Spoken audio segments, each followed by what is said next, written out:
Complete engine repair, electrics on all types of engines, drivetrain rebuilding, fleet service, and motor coach repair, along with 24-hour wrecker service with no limit on travel radius. Bill and Ray's will get you back on the road. Bill and Ray's, Highway 23 Oskaloosa, and proud supporter of Oski Indians activities. At Community First Credit Union, there's a lot to see. We build customized financial solutions so you can enjoy the life you want. We make it comfortable to have a conversation about what's important to you, like helping you stay on course to reach your savings goal. And what's important to us all, like helping to support causes that count. See for yourself what See First can do for you.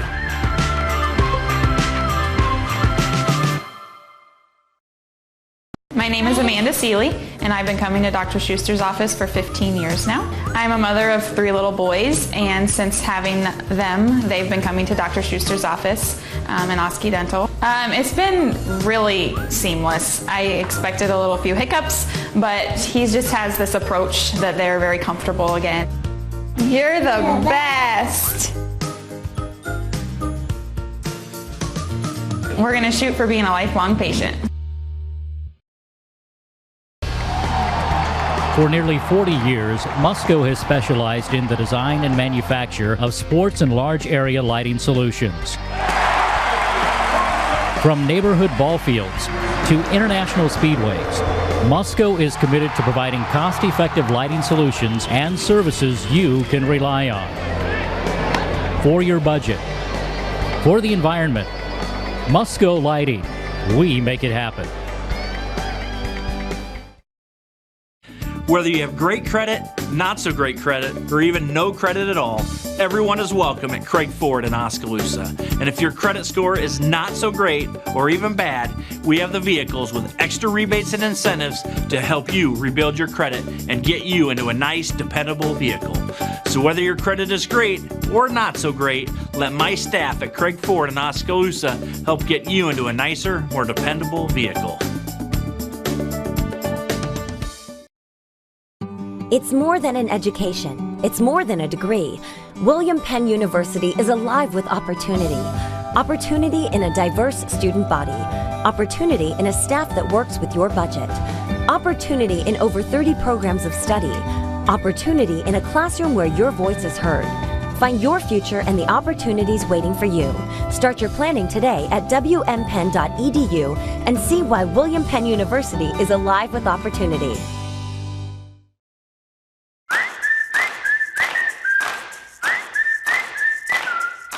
If you want to save more. If you want a butcher who knows more. If you want fewer aisles and more value. Less quantity, more quality. If you want more of this.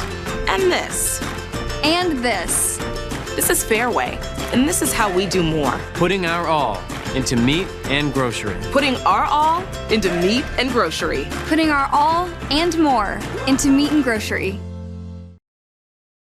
Water is more than just a source of life. We have fun with it, clean with it, grow with it, save lives with it. How water gets to us is rarely ever thought about. But at Clow Valve Company, water is never taken for granted. We design and build some of the most advanced water valves and hydrants in the world from one of the cleanest, greenest, and safest facilities in the United States. Clow Valve Company, it's more. At Mahaska Health, our team is dedicated to caring for you through every season of life. Whether you are in need of a same-day appointment, preparing to expand your family, or about to undergo surgery with our excellent surgical staff, we are dedicated to helping you feel your best, today and every day. Recognized as a top 100 critical access hospital, we are continually driven to enhance the health and well-being of the communities we serve. Mahaska Health. Come experience Penn Central Mall. With a variety of shops, services, restaurants, and more, Penn Central is the place to go for all your shopping and entertainment needs. Grab a gourmet grilled cheese at Wonder Lunch, shop the latest trends at Maurice's, find the perfect gift at Gardner Collier, or enjoy a night out with ice cream and retro arcade games at Old School Pinball and Arcade. Penn Central also has numerous public events scheduled throughout the year to provide fun for the whole family. Find them on Facebook to stay up to date with deals and upcoming events. Walk, shop, enjoy. Penn Central Mall.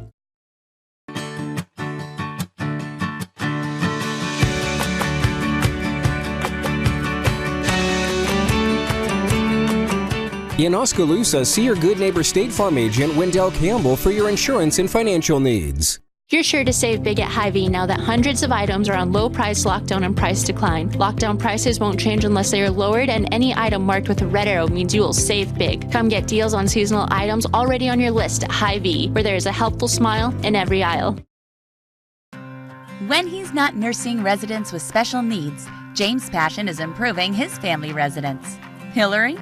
When she's not teaching undergrads, she's cooking up fun for Carson and Owen. The local home loan experts at Midwest One help them buy their home, pay down principal, make improvements, and build up equity. Their local mortgage service was so easy and affordable that James and Hillary even referred a friend.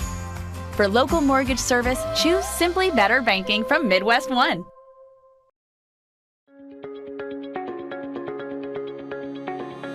Kinetic Edge Physical Therapy is proud to keep the Oskaloosa Indians and their fans safe and feeling good, on or off the field.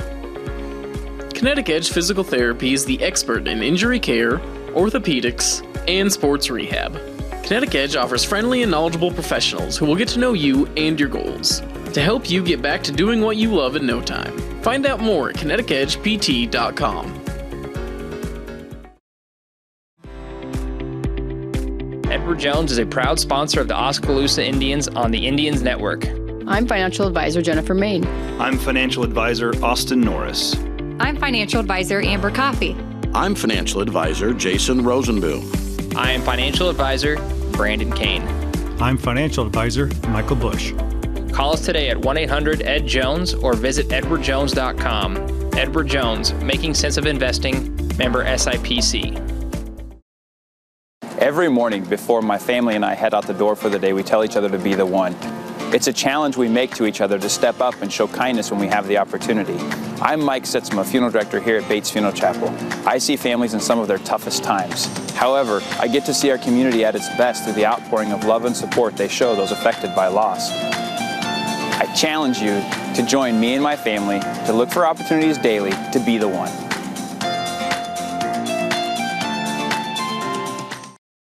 Stop out at Stam Garden Center and Nursery for all your outdoor needs. Stam Garden Center will have a fresh supply of a wide variety of fall annuals, perennials, shrubs, and trees to fit any budget. Autumn Acres will be open Saturday, September 21st, and be open each Friday evening and Saturday through October 26th. Autumn Acres has family fun for everyone, so stop out at Stam Garden Center and Nursery and experience autumn.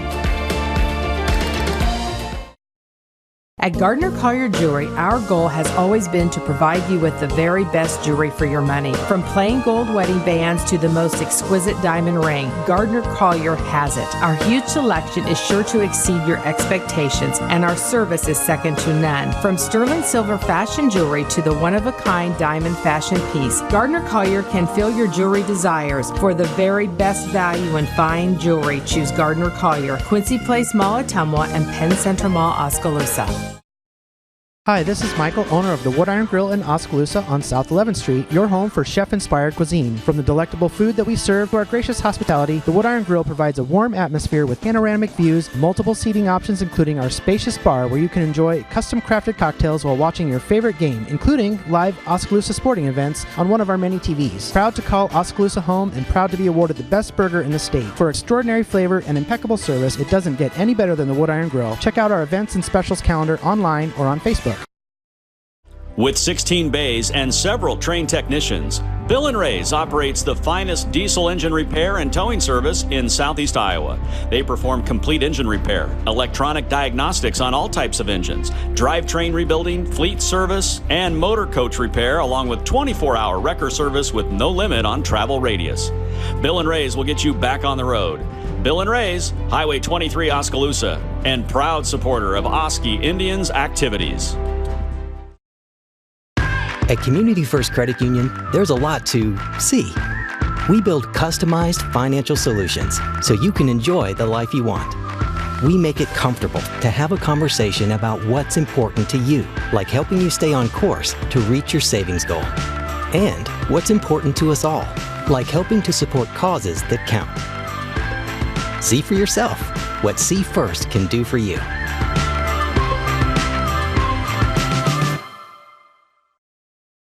My name is Amanda Seeley, and I've been coming to Dr. Schuster's office for 15 years now. I'm a mother of 3 little boys, and since having them, they've been coming to Dr. Schuster's office in Oski Dental. It's been really seamless. I expected a few hiccups, but he just has this approach that they're very comfortable again. You're the best!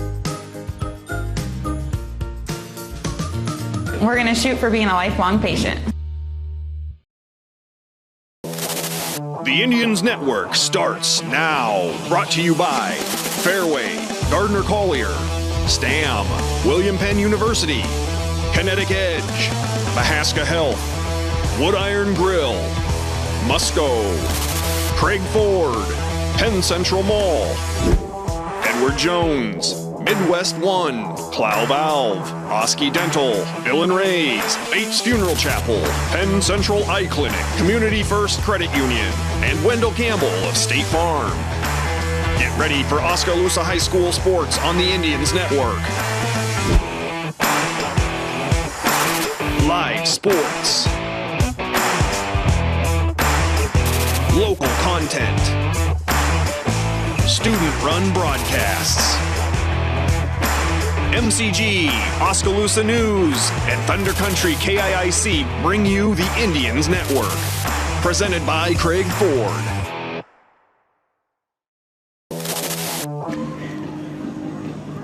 Hello, Indians fans, and welcome back home. After a couple of weeks on the road, the Oskaloosa Indians return home to Statesman Community Stadium in Oskaloosa. Week 8 of high school football Friday night is live on the air on the Indians Network, and that is brought to you by MCG, Oski News, and Thunder Country KIIC in cooperation with the OVP program at Oskaloosa High School, and the Indians Network is presented by Craig Ford. Tonight, Week 8, the Oskaloosa Indians draw the Knoxville Panthers. And we will come back. We'll start our Mahaska Drug pregame show here in a moment. We'll go through the numbers and stats, compare these two teams, and get you ready for kickoff tonight from Statesman Community Stadium in Oskaloosa, where Oskaloosa hosts Knoxville. We'll be back right after this. Thank you.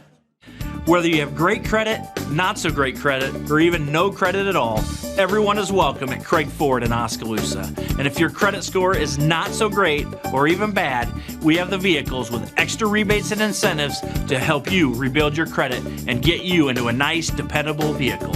So whether your credit is great or not so great, let my staff at Craig Ford in Oskaloosa help get you into a nicer, more dependable vehicle.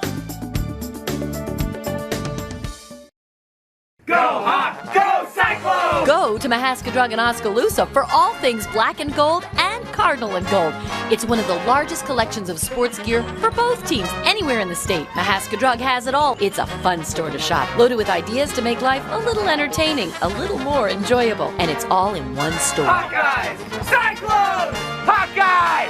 Cyclones! Let everyone know with Hawkeye and Cyclone merchandise from Mahaska Drug in Oskaloosa. It's big, really big. Welcome back to Statesman Community Stadium in Oskaloosa. The Indians Network on the air for Week 8 of football Friday night. Tonight, Oskaloosa takes on Knoxville, Class 3A District 7 action. We welcome you to the Wood Iron Grill press box. We are high above Statesman Community Stadium on the top floor of the press box with a beautiful view to bring you tonight's action here on the Indians Network. And tell you what, folks, if you're looking for something to do tonight, head on out to Wood Iron Grill. You can enjoy great appetizers, a great menu, great drink selection, and they have the game on at Wood Iron Grill tonight, so you can watch while you hang out with friends tonight at Wood Iron Grill. My name is Jamie Brockman. I'm joined here in the Wood Iron Grill press box by Doug DeCock, and also OVP student Joe Glasgow is with us up here tonight. So let's introduce Joe. Joe, good to have you up here, and excited to be up here. Yeah, it's great to be up here, and thanks for giving me the opportunity. You're a student at at Oskaloosa. You're in the OVP program. Tell me some of the things that you do with OVP. OVP, we do a lot of interviews, and we work with cameras a lot, and we work on editing. And we also come out and we have to film 3 events each trimester. So I've already filmed a volleyball game, and now I'm getting the chance to be up here. So it's a great class, great opportunity to come and explore technology a little bit more. All right. Well, this is a big game tonight. Oskaloosa is still alive for a postseason berth, but they've got to win these last 2 games unquestionably against Knoxville and then next week South Tama. We'll bring in Doug DeCock. Doug, Oski is 2-1 in district play. They're 4-3 on the season. It's possible that they could get in as a wild card at 6-3, but they got to win these next 2 games, or that discussion is out the window. Yeah, they do, Jamie. I checked the RPIs this week, and from what I could see, we were 24th. We could fairly easily jump over 4 teams, Knoxville being one of them, by winning our last 2 games, because I think Mount Pleasant and Keokuk are both going to pick up a loss.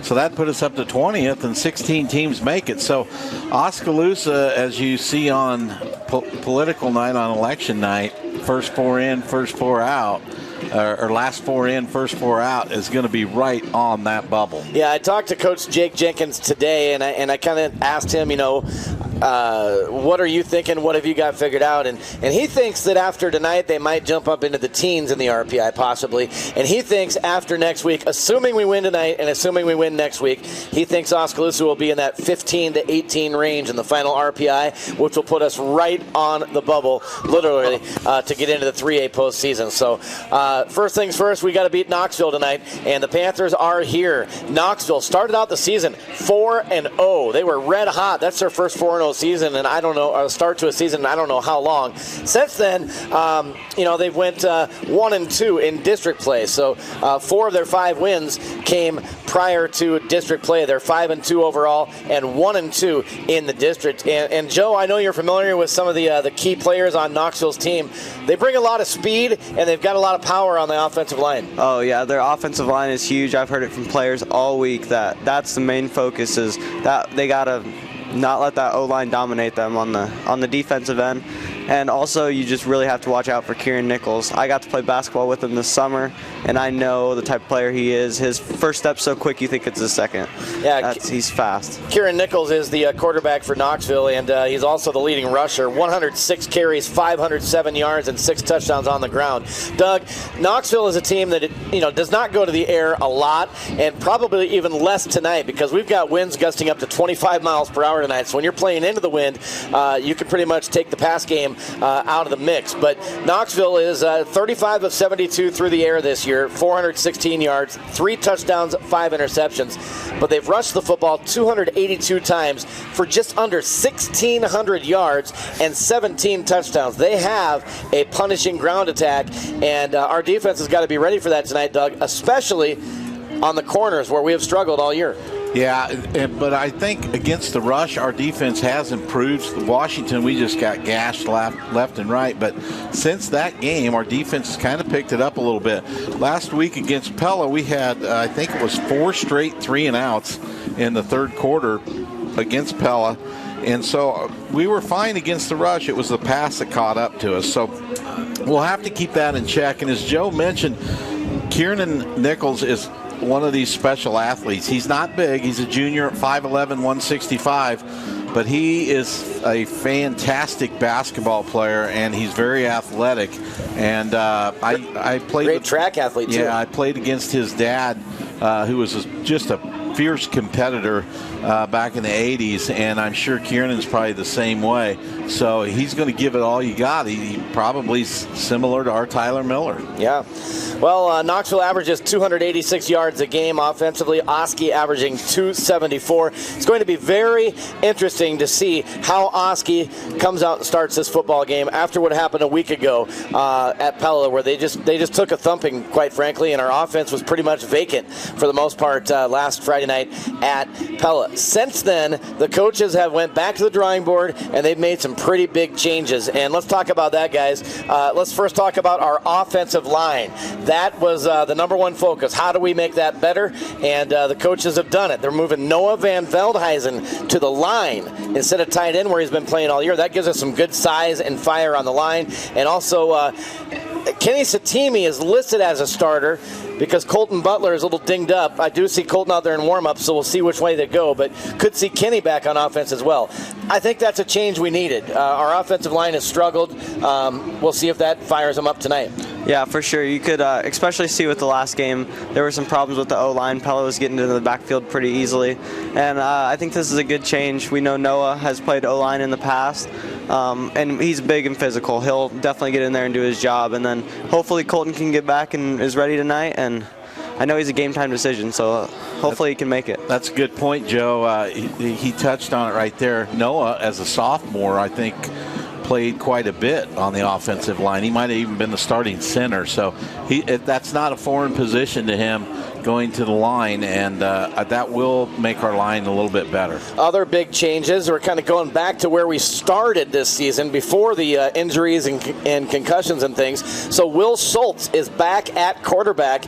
Tyler Miller will go back to the tailback position, and that'll move Wyatt Creer into the slot. Cody Gunn will be the starting tight end tonight, with Noah going to the offensive line. So those are some changes that they put in place after Friday night's loss to Pella. I think they're good changes. I've been talking to Coach a lot this week. He's excited. Sounds like the players are excited. I think we've got the lineup the way we need it. Now they just got to go out there and do it.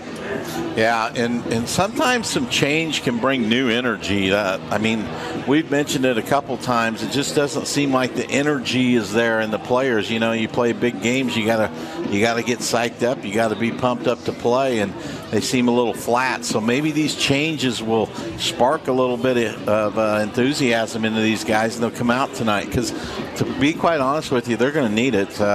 You mentioned it to me earlier this week that Knoxville moved the ball against Pella. Yep. I mean, it was turnovers and penalties that kind of bogged down some drives. But and Joe mentioned their offensive line. So we're going to have to stand up there. But I look for Coach Jenkins to stack the box and bring some blitzes, and hopefully we can handle that. All right. Well, you are watching our pregame powered by Mahaska Drug here on the Indians Network, presented by Craig Ford. We are live in the Wood Iron Grill press box, counting down to kickoff tonight, Week 8, as Oskaloosa hosts Knoxville. We'll take a 3-minute timeout. When we come back, I had a chance yesterday to talk with head coach Jake Jenkins. We'll hear what he had to say after this.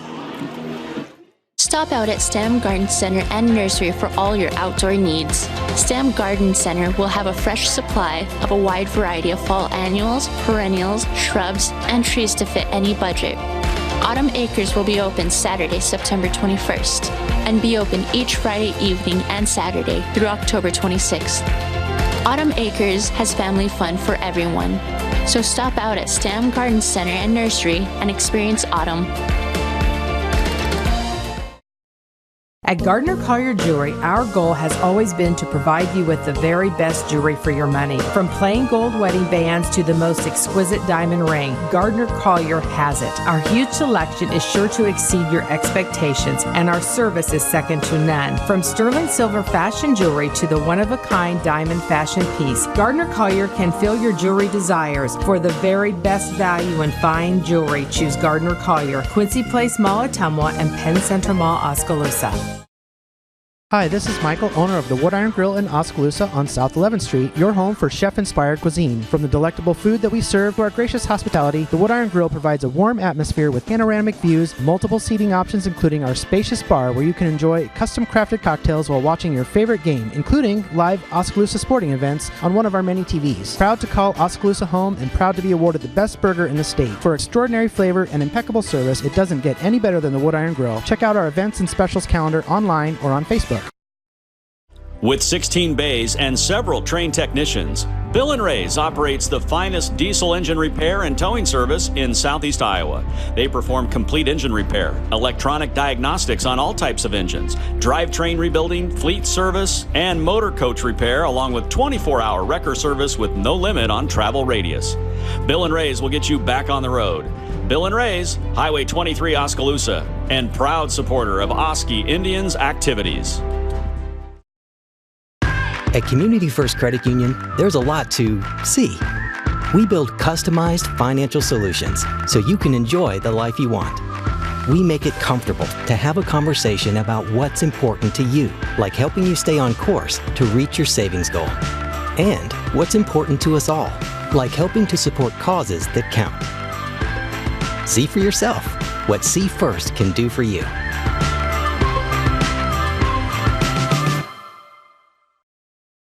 My name is Amanda Seeley, and I've been coming to Dr. Schuster's office for 15 years now. I'm a mother of 3 little boys, and since having them, they've been coming to Dr. Schuster's office in Oski Dental. It's been really seamless. I expected a little few hiccups, but he just has this approach that they're very comfortable again. You're the best! We're gonna shoot for being a lifelong patient.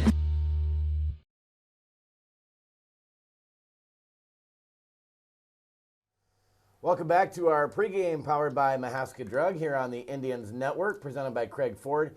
I'm Jamie Brockman, and we talk Oski football here heading into Week 8 as I'm joined by Oskaloosa coach Jake Jenkins. Well, Coach, we won't spend a lot of time talking about last week, but just your overall thoughts on the Pella game. Not the greatest night, but what do you take out of that? Yeah, it definitely wasn't our night. That's a team. It's a good team. That's a playoff team. The 3 losses that we've had this year have all come to playoff teams. So really, we've played 4 teams that are going to make the playoffs, in my opinion. We've beat PC, and then the other 3 we've lost to. So we haven't played our best football yet, and fortunately, we still have some football to play, even though we're late in the season.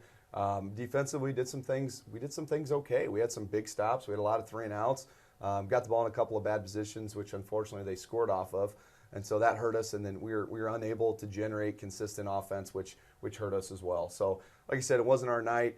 We did good things in all phases of the game, offense, defense, special teams, but got to give credit to Pella. They made more plays, and they definitely played better than we did last Friday. In all likelihood, that was the game that will determine the district champion in 3A District 7.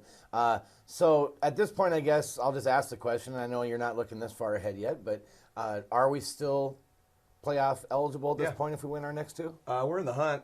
I guess the plan never changes. Play your best football week to week, and then if we play our best football week 8 and then turn around and do it week 9, there's a good. I think it's about 50-50 right now. And that's based off just my gut feeling. We've made it with 6-3 before. 2 years ago we did. Last year there weren't a lot of 6-3. The projections, it's easy to get caught up looking about ifs, ands, or buts about it, but we need to just play our best football and see what happens. But I'd say it's about 50-50. All right. Well, we're heading into Week 8, and the good news is we close the regular season with 2 home games, and that starts tonight with Knoxville. So, first off, how's the health of the football team now heading into Week 8? I'd say we're beat up. We're kind of like Week 8, like a normal Week 8. Unfortunately, we have a couple guys, with Owen Gordon and Walker Newman that are out for the year, and those are seniors that both could be helping us a lot right now. And then a lot of our key players that have been playing, especially 2 ways or 1.5 ways, they're beat up. You know what I mean? And I don't think we're different than any other team in the state. If you play both sides of the ball, then even if you're a one-way player that plays nonstop, you're going to have bumps and bruises along the way. But again, we're going to put our best 11 guys out there, and we're going to see what happens. All right. Well, I understand you guys have went back to the drawing board, so to speak, over the past week and tried to find some gaps that need fixed, and I think you like what you found. So tell us what you've been working on the past week to get ready for Knoxville. Well, we kind of had to with Colton Butler going down late in the game with an ankle injury. It's his first bad rolled ankle, and so he's been gingerly walking around. It's been tough for him. He has come back, and he has practiced, which is really nice. We're just trying some new things on the offensive line. Like I said, when he goes down, that's a big spot to fill. So other guys have to step up. Guys like Kenny Satimi, guys like Noah Van Veldhuizen are stepping up, and they want to help get that push on the offensive side. And so getting Cody Gunn on the field too on the offense could help things out as well, just because he's a go-getter. He's got a motor, and he's a big-time senior leader. So kind of going back to the lineup we had a few weeks ago before the concussions and things started to happen. So Will's back at quarterback, Tyler back at running back, Will in the slot, and that seemed to be an offense that worked pretty well for us. Yeah, we executed pretty well, and like I said, the Washington night was not our night. I know we've talked about that, but offensively we were putting up points, and there was a lot of gaps, and we were executing well. We had a bomb between the Schultz brothers, right off the bat too, which was excellent, and we were having consistent drives. So we did a lot of good things on the offensive side, especially early in the year, and then with some injuries, unfortunately, we've made some changes, and we just haven't had that consistency that we need. So we feel like it's best right now to go back to where we were and go back with will. So that's the plan moving forward. All right. Well, what does Knoxville bring? They started out 4-0. They've struggled a little bit since then in district play, but obviously it's an improved Knoxville football team. For sure. I say much improved, and they're a team that always plays us well. I mean, even last year I remember being frustrated at times because we didn't get out like we wanted to and get up on them like we wanted to. We struggled a little bit, and the years before we've always had tough games with them. So credit to them. They're physical. Their offensive line is extremely physical. I would say one of the most physical teams that we've seen all year for sure. They might be in the top 2 as far as physicality is concerned. And then they have some good skill guys. They don't have as many skill guys as the Norwalks, and as the Washingtons and as the Pellas, but they do have a couple of fantastic skill guys. One of them was the 400 runner at state, placed at state, ran in the 40s. You know what I mean? That's a extremely fast and athletic student athlete. So we got to be aware of where those athletes are. So are they a dominant run team? Do they like to drop the deep ball on you every once in a while? What kind of offense do they bring? Run. It's really power sweep. It's kind of like a Newton going against the Newton. Coach Keller did coach at Newton under my dad for a while, and he was actually my coach 10th grade basketball. He was my basketball coach at Newton. So I'm familiar with Eric Keller. I know him, and he's a good coach. And they don't have a lot of guys out, but he's done a really good job with what they have. And so he's a smash mouth Newton type of mentality, but it's different. They pull both guards. They do power sweep. They try to get to the edge. They overload sides with unbalanced, and they just want to run. And then that'll set up the play action pass for the long ball. So defensively all season, one thing that kind of keeps standing out is our inability to contain the corners on a frequent basis, I guess. So as a defensive coordinator, is that something you've been addressing? And if Knoxville is going to do that tonight, how do we stop it? Yeah, if they're going to try to get the edge, we need to do well with our defensive ends, first of all, because if our ends are maintaining the edge, then they can't get to the outside. If you switch up your coverages to where you know that they're going to go into the flats, you can run cover 2, and then your corner's sitting out in the flat, and he's not bailing like he would in a cover 3 or a cover 4. So you need to scout, you need to know what they're going to do or have a good idea of what they're going to do, and then you need to put your guys in the best position to stop what they're going to try to do to you. So, yeah, they're going to try to get the edge just like Newton did. At times we stopped that well, and at times they still got to the edge. And, yeah, there's some holding going on. That's part of the game. We got to fight through that. So it's on the defensive ends, it's on our defensive pursuit, and then it's also on our corners. So it's big all around. All right, well, coming off last week, 4-3 now, and one loss in the district heading into Week 8. Do you feel a new fire out of your team now going into those final 2 games, knowing what's on the line? Well, I know we need to have that fire. Practice has been up and down. It's been a roller coaster. At times we look really good, and at times we look flat-footed. And I know it's toward the end of the year. I know we got guys banged up, so I'm kind of getting some mixed signals throughout the week with that roller coaster, that up and down and all around. But the last couple practices, I felt like we do want to end this thing. And I from a coaching standpoint, I don't care what happens after these next 2 weeks. We have 2 games. We need to play our best football and play the best of our ability, and we need to do it for the seniors. And we need to step up big and get a win on Friday for those seniors. Then hopefully we can turn around and do it again the following week. But that's important for me. And then we're going to let the chips fall as they may. So that's really important to me, and I know it's important to our seniors. All right. Well, Coach, good luck tonight against Knoxville. Go get them. Let's get back on the winning side. Thank you very much. Have a good night. Thank you. All right. Appreciate it. That is Oskaloosa head football coach Jake Jenkins joining me here on our pregame powered by Mahaska Drug here on the Indians Network. I want to thank OVP students Isaac Schultz on the camera and Hunter Brown on the audio for us on the interview. Stick around. We'll be back with more of our pregame powered by Mahaska Drug. We'll look at starting lineups and get to kickoff coming up.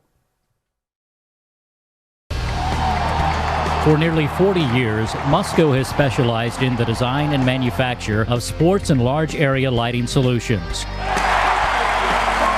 From neighborhood ball fields to international speedways, Musco is committed to providing cost-effective lighting solutions and services you can rely on. For your budget, for the environment, Musco Lighting, we make it happen. Whether you have great credit, not so great credit, or even no credit at all, everyone is welcome at Craig Ford in Oskaloosa. And if your credit score is not so great or even bad, we have the vehicles with extra rebates and incentives to help you rebuild your credit and get you into a nice, dependable vehicle. So whether your credit is great or not so great, let my staff at Craig Ford in Oskaloosa help get you into a nicer, more dependable vehicle. It's more than an education. It's more than a degree. William Penn University is alive with opportunity. Opportunity in a diverse student body. Opportunity in a staff that works with your budget. Opportunity in over 30 programs of study. Opportunity in a classroom where your voice is heard. Find your future and the opportunities waiting for you. Start your planning today at wmpenn.edu and see why William Penn University is alive with opportunity.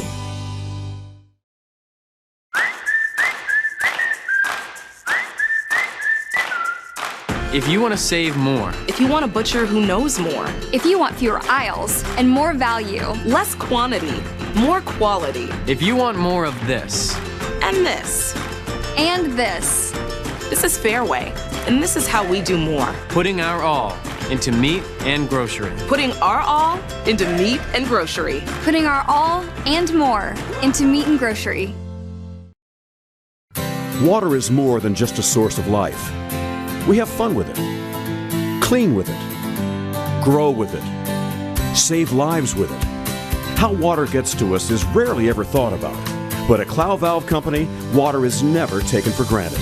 We design and build some of the most advanced water valves and hydrants in the world from one of the cleanest, greenest, and safest facilities in the United States. Clow Valve Company, it's more. At Mahaska Health, our team is dedicated to caring for you through every season of life. Whether you are in need of a same-day appointment, preparing to expand your family, or about to undergo surgery with our excellent surgical staff, we are dedicated to helping you feel your best, today and every day. Recognized as a top 100 critical access hospital, we are continually driven to enhance the health and well-being of the communities we serve. Mahaska Health.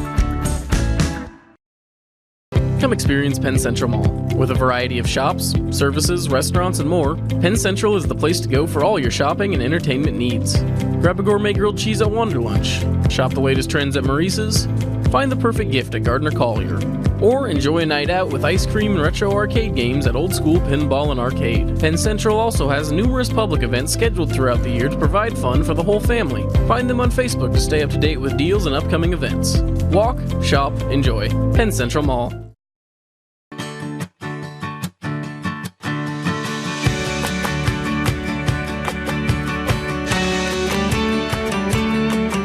In Oskaloosa, see your good neighbor State Farm agent Wendell Campbell for your insurance and financial needs. You're sure to save big at Hy-Vee now that hundreds of items are on low price lockdown and price decline. Lockdown prices won't change unless they are lowered, and any item marked with a red arrow means you will save big. Come get deals on seasonal items already on your list at Hy-Vee, where there is a helpful smile in every aisle.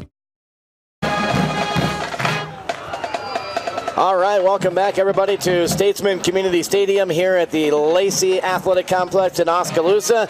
And welcome back to the Wood Iron Grill Press Box. My name is Jamie Brockman, joined by Doug DeCock and OVP student Joe Glasgow with us here in the first half. Down on the sideline is Coach Jay Harms, and he's being shouted down there by another OVP student, Andres Chavez. And Joe and Andres will switch at halftime, and Andres will be up here in the booth with us, and Joe will be down on the sideline with Coach Harms. So again, it's Oskaloosa hosting Knoxville. We talked about some of the key numbers earlier in our pregame Powered by Mahaska Drug, and you heard what Coach Jenkins had to say about the team and tonight's matchup. And all that's left now is to get out there and play some football. So real quick, before we go down to Coach Jay Harms, why don't we get keys to a win tonight? So Doug DeCock, what do you think are keys? And Joe, you can chime in on this as well. Well, obviously, as it is with most every game, it's going to be turnovers, but I think it's our defense. Can we tackle well, and can we limit the yards after contact, and hit them? If we hit them at 2 yards, can we bring them down at 2 yards? So they're going to try to run the ball right down it. All right, Joe, what do you think? I think it's definitely starting out quick. We have to start out strong. We have to make sure that like last week, we threw an interception right away. That really hurt us, and it kind of set the tone for the game. So we need to come out and set the tone. And also, we need the linebacking core. This is going to be a big test for them, I think.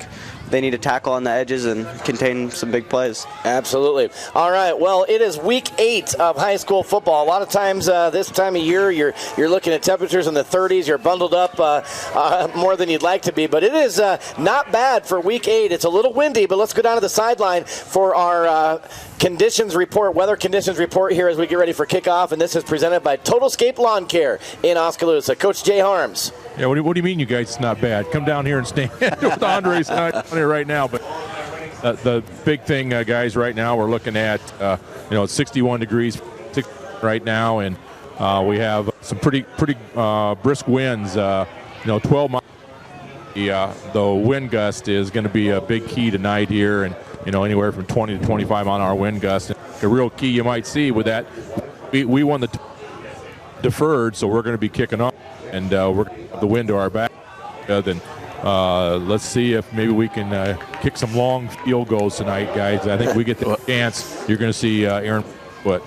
Yeah, Coach, they're going to have to get this ball from New Sharon, aren't they? I think so, right, yeah. Oski's going to kick off to start, and Blom's going to kick with the wind at his back, so it may leave the stadium. But, yeah, Coach Harms gave me a little tidbit of information earlier that coaches are looking at possibly a long field goal attempt tonight if they get the opportunity. They want to set a state record, possibly, if they get a look. Right. They're talking about maybe taking a chance from 60-plus tonight with Aaron Blom, should they get the chance. That would be pretty cool. Yeah, I think we were talking, guys. I think the record is by Todd Sievers that went on and kicked at University of Miami, and I think it was 63 as a state record. Yeah, he went to Ankeny, and he made a great choice in going to Miami. So, right now, school record is 51 yards that Aaron Blom set as a freshman. So we'll see. That's something to look forward to during the game. Thank you to Totalscape Lawn Care in Oskaloosa for our game time conditions report. And Totalscape Lawn Care, proud Oskaloosa Indian supporter and proud to be Oskaloosa's hometown lawn care company, Totalscape Lawn Care. All right, we are set for action here at Statesman Community Stadium. Week 8 is underway. Aaron Blom puts that ball in the air, and it's 9 yards deep into the end zone there. And I think he just kind of took a little off of that one. Yeah, I think he did too. I think he was trying to plop that right down on the goal line. So they kicked away from Nichols there, number 2, who was back deep also for the Panthers. All right, Knoxville starting offense. The center is Cale Hollenrake. The guards are Blaze Hubler and Logan Clark. The tackles are Kyle Ramsey and Tyler Peterson. Tight end will be Ben Olson. Wide receiver is Mike Hudson. Running backs are Brady Pearson, Keegan Cox, and Carter Bailey. And the quarterback, you're going to hear him a lot and see him a lot tonight, Kieran Nichols for Knoxville. We'll get to the starting defense for Oskaloosa after this first play. Here we go. We're underway. Pitch to the left. He turns the corner. He's got some room as he's out to the 25-yard line. That is Connor Bailey on the first carry for Knoxville, a 5-yard gain. Defensively for Oskaloosa, up front, the tackles are Kenny Satimi and Bobby Opine. Macy Quan Lewis out there as well. Defensive ends will be Noah Van Veldhuizen and Cale Bollinger. Colton Butler will be in and out as well. Number 54 is in there. That's I think that's. And I don't have a number. I don't have that on our roster. That's okay. We'll check on that here in a minute. Same handoff this time, trying to get to the right. Oski has his number, and they're going to hit him for a big loss back behind the 20 at about the 18-yard line. Good pursuit there on the defensive side by Aaron Blom, Cody Gunn, and Bobby Opine. Yeah, we talked about that pregame as the linebacking core. You saw there Cody had really good pursuit, and then matched by Aaron coming in with a big hit. We were talking about that they need to step up tonight, and hopefully we can see a lot more of this later. Oski's linebackers are Cody Gunn, Aaron Blom, Leland Evans, Macy Collins Snicker in there from time to time. Also Wyatt Creer. Cornerbacks are Mason Ford and Isaac Schultz. Sullivan Ty will see some time there as well. And the free safety will be Reed Brown for Coach Jenkins' defense. 3rd down and 11, Knoxville.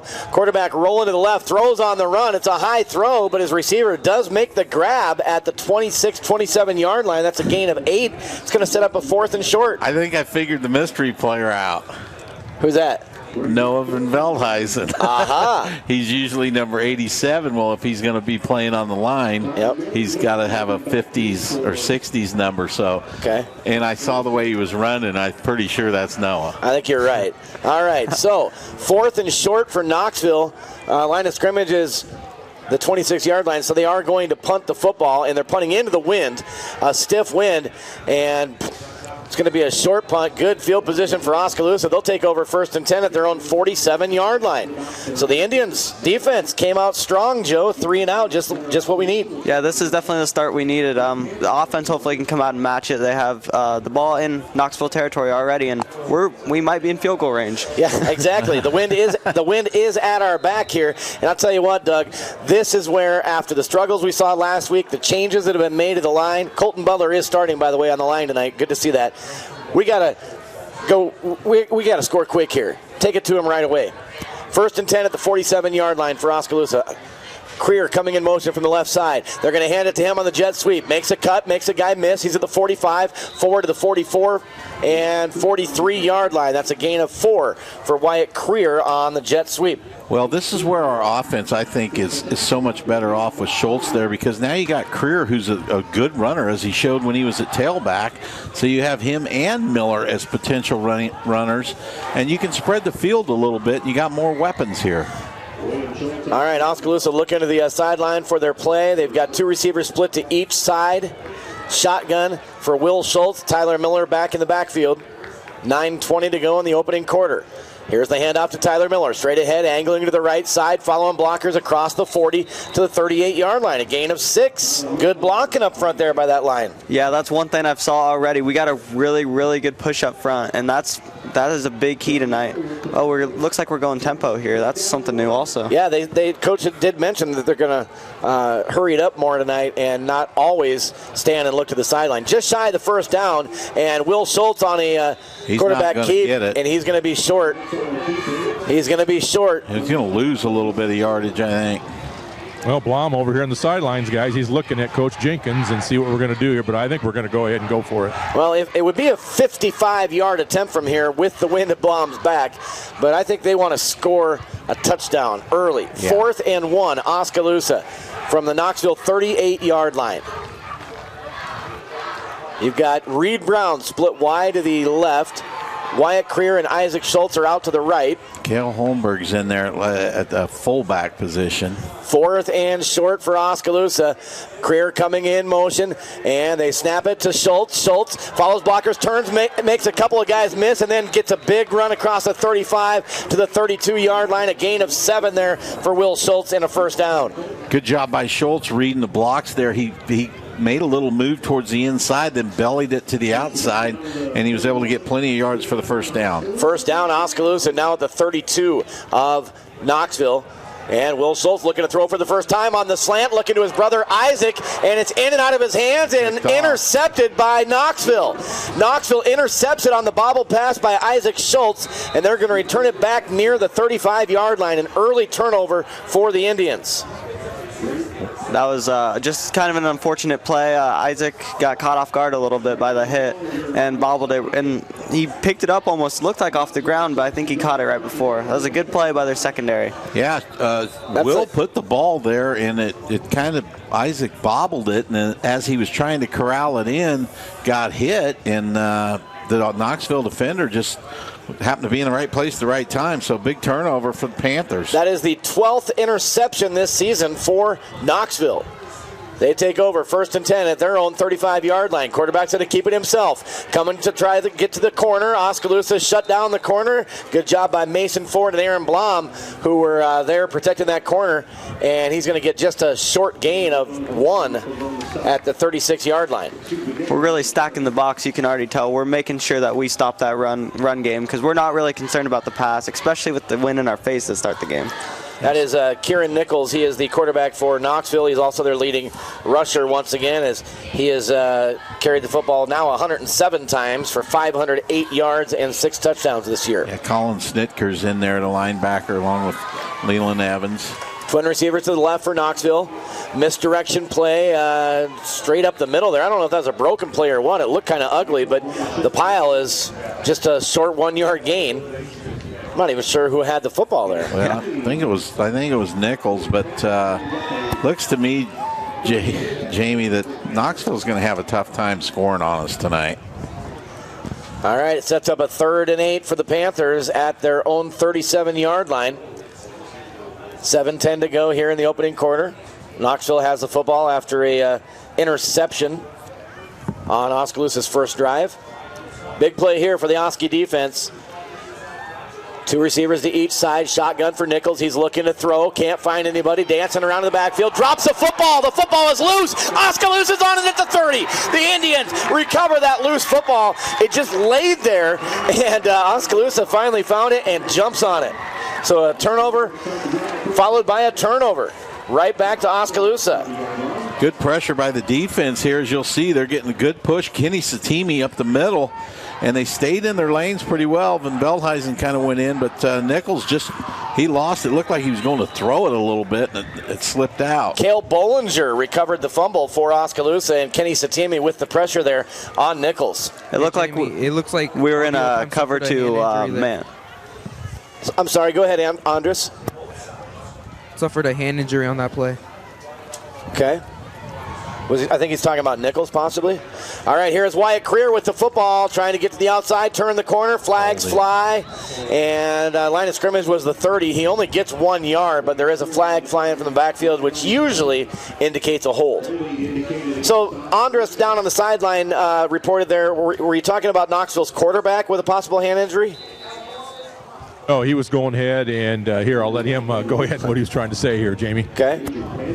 Bobby Opheim looks like he injured his hand on that play. Okay, thank you very much. So Bobby Opheim, who's really made a name for himself here these last few weeks with a possible hand injury. Right now we've got a Knoxville player down on the field injured with 6:43 to go in the opening quarter. And short gain there on first down. Knoxville player is up. Number 1 for Knoxville. That is their wide receiver and linebacker, leading tackler on the team, Ben Olson, a senior. Yeah, he's got to come out. He's still in the game here. Just a little bit, Oskaloosa JV has won their last 2 games. They beat Newton in a thrilling game 2 weeks ago, and then they upset Pella on Monday night 16-6. So congratulations to them. One thing I have seen, I went to the JV game a couple weeks ago and we're just watching tonight, is Keaton Flaherty seems to be settling in and throwing the ball much better as a quarterback. At least tonight he was right on target with his passes and warm-ups. All right, so the penalty marks it back 10. And line of scrimmage will now be the 39-yard line, where it is first down and 19. First and 19, Oskaloosa at the Knoxville 39-yard line. 2 receivers left, 1 right. In motion is Holmberg. It's going to be Will Schultz on the quarterback keeper, and he finds some room, bouncing it to the outside across the 35 to the 32-yard line. That's a gain of 7 for Will Schultz. I want to highlight our OVP crew tonight working on this broadcast, all student run. Our producer is Camden Silvers. Director is Kaiden Yang. Instant replay tonight, Tucker DeYoung and Holden Hacker. Helping on the commentating tonight in the booth with us here in the first half is Joe Glasgow. On the sideline is Andres Chavez.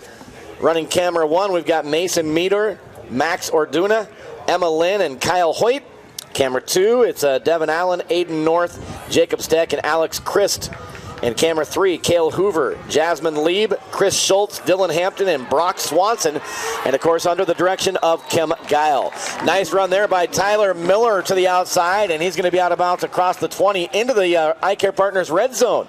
A gain of about 12 right there for Tyler Miller. And he was sprung by a really nice block from Reed Brown there on the edge. It was a little swing pass. It was actually a lateral on the pass, so that would go down as a run play. But Brown made a nice block, and he didn't get called for a illegal use of hands in the back. So Oskaloosa is in the Eye Care Partners red zone. They can see the end zone clearly right now, 19 yards ahead, and you can see clearly as well by seeing Dr. Jim Else and his staff at Eye Care Partners in Penn Central Mall, downtown Oskaloosa. First and 10 Indians from the Knoxville 19-yard line. 2 receivers to each side. Shotgun for Will Schultz. He's looking to throw, and he does throw, and it is caught, and it is a touchdown! Cooper time! That is Cooper Spry! 19 yards. Will Schultz to Cooper Spry. How about that? Schultz once again put the ball right on the money, and Spry, who has good hands, is in there, and if you get it to his hands, he's going to make the play. Great catch. Great catch right there by Cooper Spry. So the Indians are on the board with 5:35 to go in our first quarter. 19 yards, Will Schultz. to Cooper Spry, and now Blom on for the extra point. It is up, and it is good. 5:35 to go. Opening quarter. Oskaloosa 7 and Knoxville nothing. You're watching Oski football on the Indians Network, presented by Craig Ford. We'll be back in 1 minute. When he's not nursing residents with special needs, James Passion is improving his family residence. Hillary? When she's not teaching undergrads, she's cooking up fun for Carson and Owen. The local home loan experts at Midwest One help them buy their home, pay down principal, make improvements, and build up equity. Their local mortgage service was so easy and affordable that James and Hillary even referred a friend. For local mortgage service, choose Simply Better Banking from Midwest One.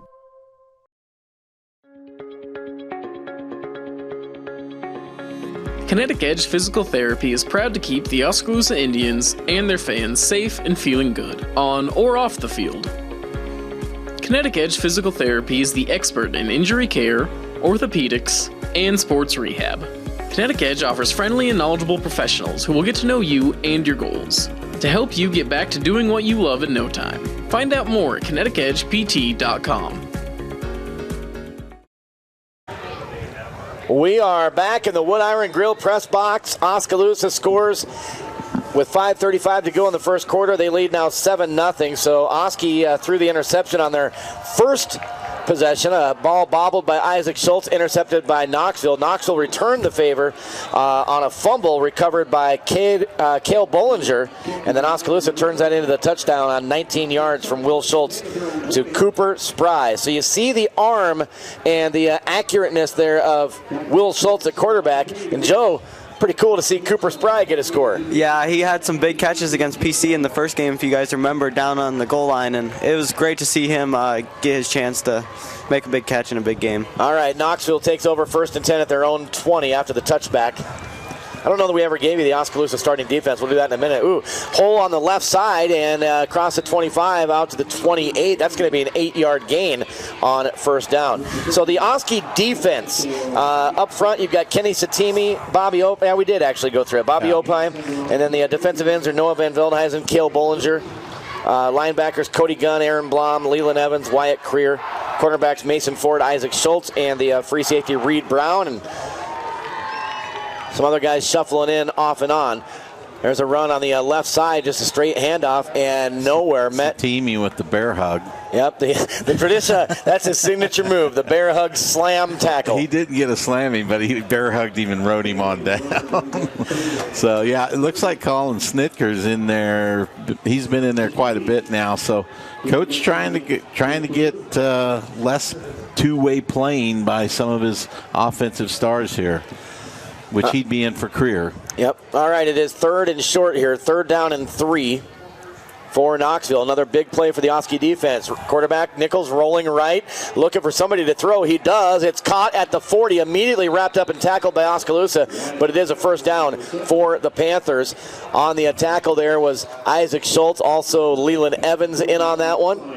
A nice little throw from Nichols there. They rolled right, and all the receivers were flooding the right side also, so it was really crowded in there, and Nichols was able to pinpoint one in there for a first down. I think we're going to see a lot of that rollout passes from Nichols, because that also gives him a chance where he can take off if there's not a spy on him. All right, 2 receivers to each side. Empty backfield for Nichols. It's a quarterback keeper, and look at him juking and making people miss. And then he dives across the 45 to the 46. That's 5 yards for Nichols on the design quarterback run. Well, that's good feet in the hole right there. Miller's really good at that, shifting his feet back and forth and making guys miss. So a good run from Nichols on first down. They're actually going to give him 6 yards, spotting it at the 47-yard line, so 2nd down and 4. This is old school football. You got 2 tight ends in there. You got a fullback. This time they hand it off. Left side, and he is across midfield. Yeah, that's going to be another first down into Oskaloosa territory. That pile moved all the way to the 47-yard line of Oskaloosa. Hard run there. I think this is what we expected to see coming into the game is a power run game, and then you can see them attack the edges once the linebackers start to move in and try to plug the holes in the middle. That was Carter Bailey on the carry for Knoxville. Bringing you back to your days here, Doug. Yeah. It's been a long time. So 1st and 10, Knoxville now in Oskaloosa territory at the 47-yard line. Another handoff right side. Burst through the initial hole, then wrapped up as he gets to the 45, falls forward to the 44-yard line. Noah Van Belheisen on the tackle there. He is number 54 for those of you watching tonight, not 87. So just FYI, Noah Van Belheisen is number 54. Yep, and he's lined up as the left defensive end right now. Cale Bollinger playing the right defensive end slot. 2:28 and counting to go first quarter, 7-0 Oskaloosa. Knoxville moving the ball, though, here 2nd and 7 now at the Oskaloosa 44. 2 receivers to each side, motion from the right. Bobby Opheim applying pressure to Nichols. He's going to keep it himself, turns the corner, gets by a couple of tacklers. He's got a first down. He's still moving inside the 35 to the 32-yard line. That's a 12-yard gain by Nichols, and that's why he's dangerous right there. Yeah, you could see how his ability to make people miss and his elusiveness is pretty impressive, and you could tell right there we're kind of daring them to throw it because we have press coverage on the outsides and no safeties back deep on that play. Well, Joe called it, Jamie. He said they're going to be rolling him out so he could possibly run, but our ends or our outside linebackers cannot let him get outside of them. They've got to go straight up the field and prevent that and make sure he stays inside of them. Minute 40 and counting to go first quarter. Knoxville on the move. First down at the Oskaloosa 32-yard line. Nichols rolling right, throwing toward the end zone, and it is tipped by Reed Brown and incomplete. Tell you what, if Reed doesn't get his hand on that, that's a touchdown for Knoxville. Well, once again, our contained guy breaks down and takes a bad angle to the inside, and Nichols is able to get outside. That should have been a touchdown. If he gets to the outside, that could cause us problems all night. Well, it does, because then your guys got to come up and play the run, and that's going to open up some lanes for the pass. And I just saw running in from the sideline, Dawson Braden, a 6'1" sophomore, replacing Cale Bollinger on this next play, at least on the right defensive end. So again, Coach Jenkins looking for playmakers here.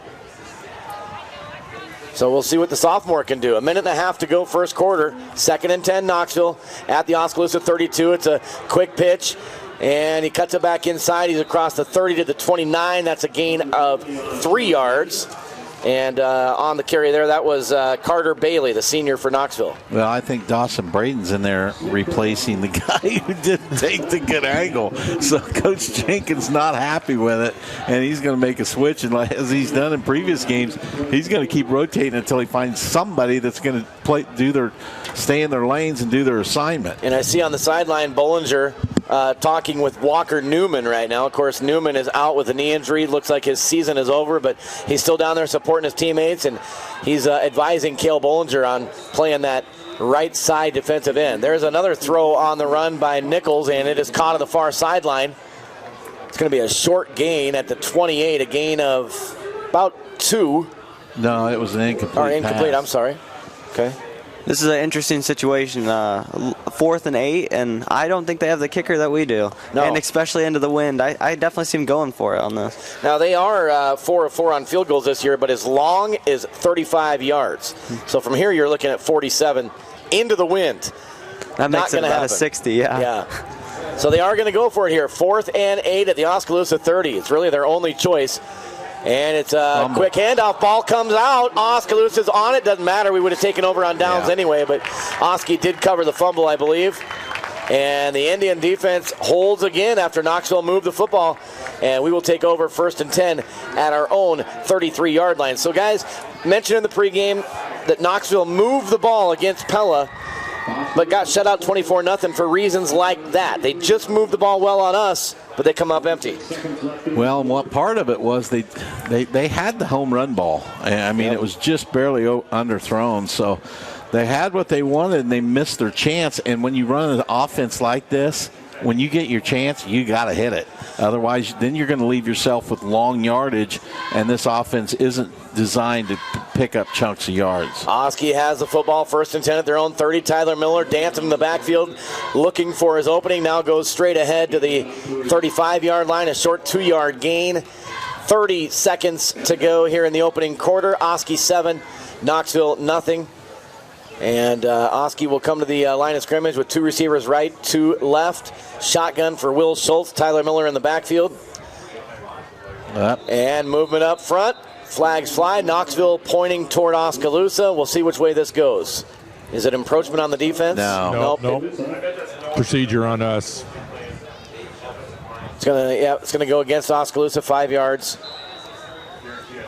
We're doing a good job of winning the field position battle already early in this game. That's a big key, especially with the type of offense that they run. All right, 15 seconds and counting to go first quarter. Snap to Schultz in the shotgun with 2 receivers each side. Looking to throw, can't find anybody, now runs and trying to get as much as he can. He's forward to the 34-yard line. That's a gain of 3. That will be the final play of our first quarter. So a quick first quarter. Oskaloosa leads 7-0 on the 19-yard touchdown throw from Will Schultz to Cooper Spry, and the Indians have a 7-0 lead after 1 quarter. You are watching the Indians Network presented by Craig Ford. Back with your second quarter in 1 minute. Edward Jones is a proud sponsor of the Oskaloosa Indians on the Indians Network. I'm financial advisor Jennifer Main. I'm financial advisor Austin Norris. I'm financial advisor Amber Coffey. I'm financial advisor Jason Rosenboom. I am financial advisor Brandon Kane.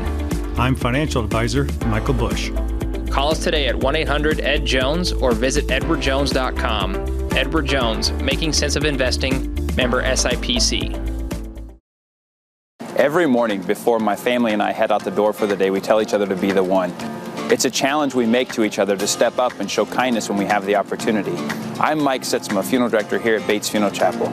I see families in some of their toughest times. However, I get to see our community at its best through the outpouring of love and support they show those affected by loss. I challenge you to join me and my family to look for opportunities daily to be the one.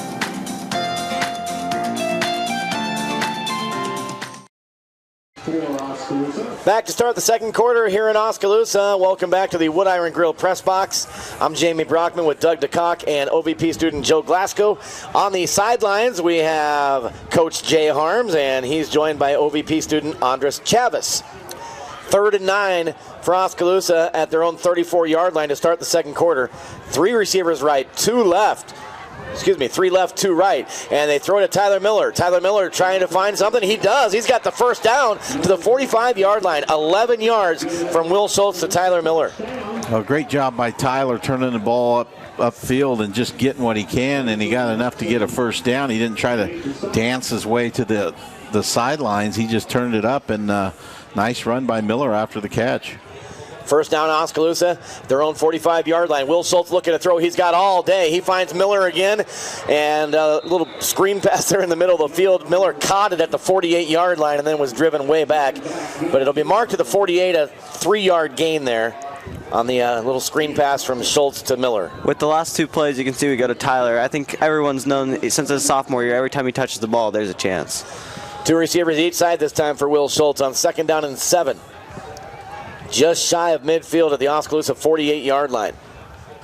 We're just into the second quarter. 7-0 Oskaloosa lead. Oski has their play from Coach Dowd. Knoxville looking like they might bring a blitz this time. Long snap, Will Schultz.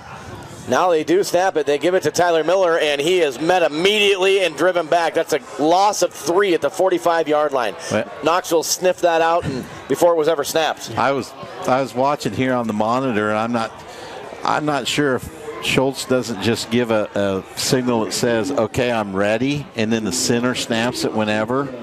Joe may know more about that. He's been a little bit at some of the practices and stuff, but I think that's the way they do it. He says, okay, I'm ready for it anytime you want to send it. So the center they were threatening blitz there, and I think he saw that. All right, here's Will Schultz looking to throw on 3rd and long. Oh, it is incomplete. Line. That was Wyatt Creer, and yep, in and out of his hands. So it's going to bring up a 4th down for Oski at their own 45-yard line. And they're going to have to punt it away here. Aaron Blom will come on to punt with 10:14 to go in the first half. And he's going to try to corner this one, I'm sure. See if they can get Knoxville pinned deep. He might want to keep this low because the wind is going to have a big effect on it. We saw with Knoxville's first punt, it was probably only a 15-yard punt. Yep. Coach Harms, how much is the wind affecting kicks down there right now? Well, the flag's still blowing pretty good, guys. We'll see how Blom. I think he's a little bit better punter there. We got a pretty good punt. Oh, yeah, that's a nice End-over-end kick. It's going to bounce and roll, and inside the 15, and Oski will down it at about the 13-yard line. So that is about a 42-yard punt net for Aaron Blom. The field position battle is huge. Knoxville's longest touchdown this year is only 53 yards, so they're not really a big play team. They're 3 yards in a pile of dust. Good point there. You make them go 80 yards or 80-plus yards, and it's very unlikely that they can sustain a drive that long. So Knoxville starting deep in their own territory on this possession. 1st and 10 at their own 13-yard line. 2 receivers to each side, and it's a designed keeper for Nichols. He pitches it last second to Bailey. Nice cut by Bailey, frees him up. He goes clear across the field, and he's off to the races. 40, what in the 30, 20, 10, 5, touchdown, Knoxville. There's no flags on the field. There is a flag down, guys. Okay, there is a flag down. Right now it's an 87-yard touchdown run for Connor Bailey. It's going to be again. Oh, nope. No, unsportsmanlike conduct? Yeah, he just put his hands up, touchdown, so. Yeah, it looks like the touchdown will stand. That is a huge play by Connor Bailey. Well, it looks like they'd have a new longest touchdown on the year. I feel like I jinxed it. My bad on that one. Yeah, well, is it a flag for sideline violation? A warning? That's the sign he just made right there. But it was on their sideline where the flag was thrown. Yeah, I think it's a sideline warning. We'll see if they mark 15 off on the kickoff. So here comes the PAT kick attempt, and it is up, and it is good. So a big run, big play for Knoxville's Connor Bailey, 87 yards, and he probably ran about 120 to get that 87, and takes it all the way to the house. With 9:48 to go in the second quarter, we're tied 7-7 here on the Indians Network, presented by Craig Ford. Back in 1 minute. Stop out at Stam Garden Center and Nursery for all your outdoor needs. Stam Garden Center will have a fresh supply of a wide variety of fall annuals, perennials, shrubs, and trees to fit any budget. Autumn Acres will be open Saturday, September 21st, and be open each Friday evening and Saturday through October 26th. Autumn Acres has family fun for everyone, so stop out at Stam Garden Center and Nursery and experience autumn. At Gardner Collier Jewelry, our goal has always been to provide you with the very best jewelry for your money. From plain gold wedding bands to the most exquisite diamond ring, Gardner Collier has it. Our huge selection is sure to exceed your expectations, and our service is second to none. From sterling silver fashion jewelry to the one-of-a-kind diamond fashion piece, Gardner Collier can fill your jewelry desires. For the very best value in fine jewelry, choose Gardner Collier, Quincy Place Mall, Ottumwa, and Penn Center Mall, Oskaloosa. Well, a big answer by Knoxville as Connor Bailey goes 87 yards for a touchdown and ties the game 7-7. We figured out during the break it looks like that penalty flag was a sideline warning, so there was no penalty yardage assessed on the kickoff. Kickoff was into the end zone for a touchback. So 1st and 10 Oskaloosa from their own 20-yard line, 9:48 to go in the first half, tied 7-7 here on the Indians Network. Will Schultz fakes a handoff, rolls, and then throws to Creer, who he faked the handoff to, and it's incomplete just out of his reach at the 25-yard line. That could have been a big play. We had some downfield blocking going. Will Schultz has been on the mark every single pass tonight. Just pretty rare to see him miss on that one. Yeah, nice job by the Knoxville defender, Wyatt Darnell, getting his hands up and making it difficult for Schultz to drop that ball in there on that little rollout. So Big Mo has definitely changed sides here in a hurry. Cooper Spry and Wyatt Creer are split to the left. 2 receivers to the right as well, Reed Brown and Isaac Schultz. And Will Schultz is going to keep it to the left side. He's got some blocking, turns the corner, and now uses his wheels. He's across the 30 for the first down, out of bounds to the 32-yard line, 12 yards for Will Schultz. And once again, that was Darnell for Knoxville. Wyatt Darnell, a senior, pushing Schultz out of bounds, but a nice gain for the Indians. First down, Oski at their own 32-yard line. 2 receivers right, 1 left. And they're going to give it to Creer. They faked it to Miller and then gave it to Creer straight ahead, and he is to the 36, a 4-yard gain for Creer. This wind is in the second quarter is going to make it really hard for us to pass the ball, so you could see a lot more running from the Oskaloosa offense this quarter. Second down and 6, Indians from their own 36-yard line. 9:15 to go first half. 7-7 game. Schultz looking to throw. He does. Cooper Spry, another reception at the 40. Now he jukes a tackler across the 45 to the 48. The ball came loose at the end of the play. Got it back. But I think Cooper fell back on it. Or Holmberg might have got it, yeah. Holmberg, yep, Cade. So, big break for the Indians right there, avoiding the fumble. And nice catch and run by Cooper Spry to the 48-yard line. First down, Indians. And now we have a timeout. Timeout on the field. So Knoxville just burned their first one. All right, so we're going to take a timeout as well. We're tied 7-7 here in the first half. Oskaloosa with the football. We'll be back in 30 seconds on the Indians Network, presented by Craig Ford. Hi, this is Michael, owner of the Wood Iron Grill in Oskaloosa on South 11th Street, your home for chef-inspired cuisine. From the delectable food that we serve to our gracious hospitality, the Wood Iron Grill provides a warm atmosphere with panoramic views, multiple seating options, including our spacious bar where you can enjoy custom-crafted cocktails while watching your favorite game, including live Oskaloosa sporting events on one of our many TVs. Proud to call Oskaloosa home and proud to be awarded the best burger in the state. For extraordinary flavor and impeccable service, it doesn't get any better than the Wood Iron Grill. Check out our events and specials calendar online or on Facebook. And we are back here in the Wood Iron Grill press box at Statesman Community Stadium. Hey, a couple events I want to remind folks about. One coming up next Saturday, Thunder Country KIIC has a pretty neat thing going. We'll talk about that here in a minute after this play out of the timeout. 1st and 10 Oskaloosa, just shy of midfield at their own 48-yard line. Will Schultz fakes 2 handoffs, rolls left, and then throws. He's looking at Miller, and it is incomplete. Big lineman was all over Tyler Miller right there. Looked like he was holding him. It did. I agree. So, plan to attend KIIC's Enchanted Trail next Saturday, October 26th. It goes from 5 to 7 p.m. It's sponsored by Community First Credit Union. And they've got, it's 0.4 of a mile long, the trail is. And it's decked out with 10 adventurous stops along the way. It starts at KB Auto and it ends at Stevens Memorial Animal Shelter, where there'll be more fun and games. So get out and get active. You can get more information on the KIIC Facebook page. That's next Saturday, October 26th from 5 to 7 p.m. All right, Creer coming in motion from the right on 2nd and 10. Will Schultz, quarterback draw. He's got big room. 40, 35, 30, 20, 15, 10. And drug down from behind inside the 5-yard line at the 2 for Will Schultz. That is a 52-yard run. No, it's a 50-yard run for Will Schultz.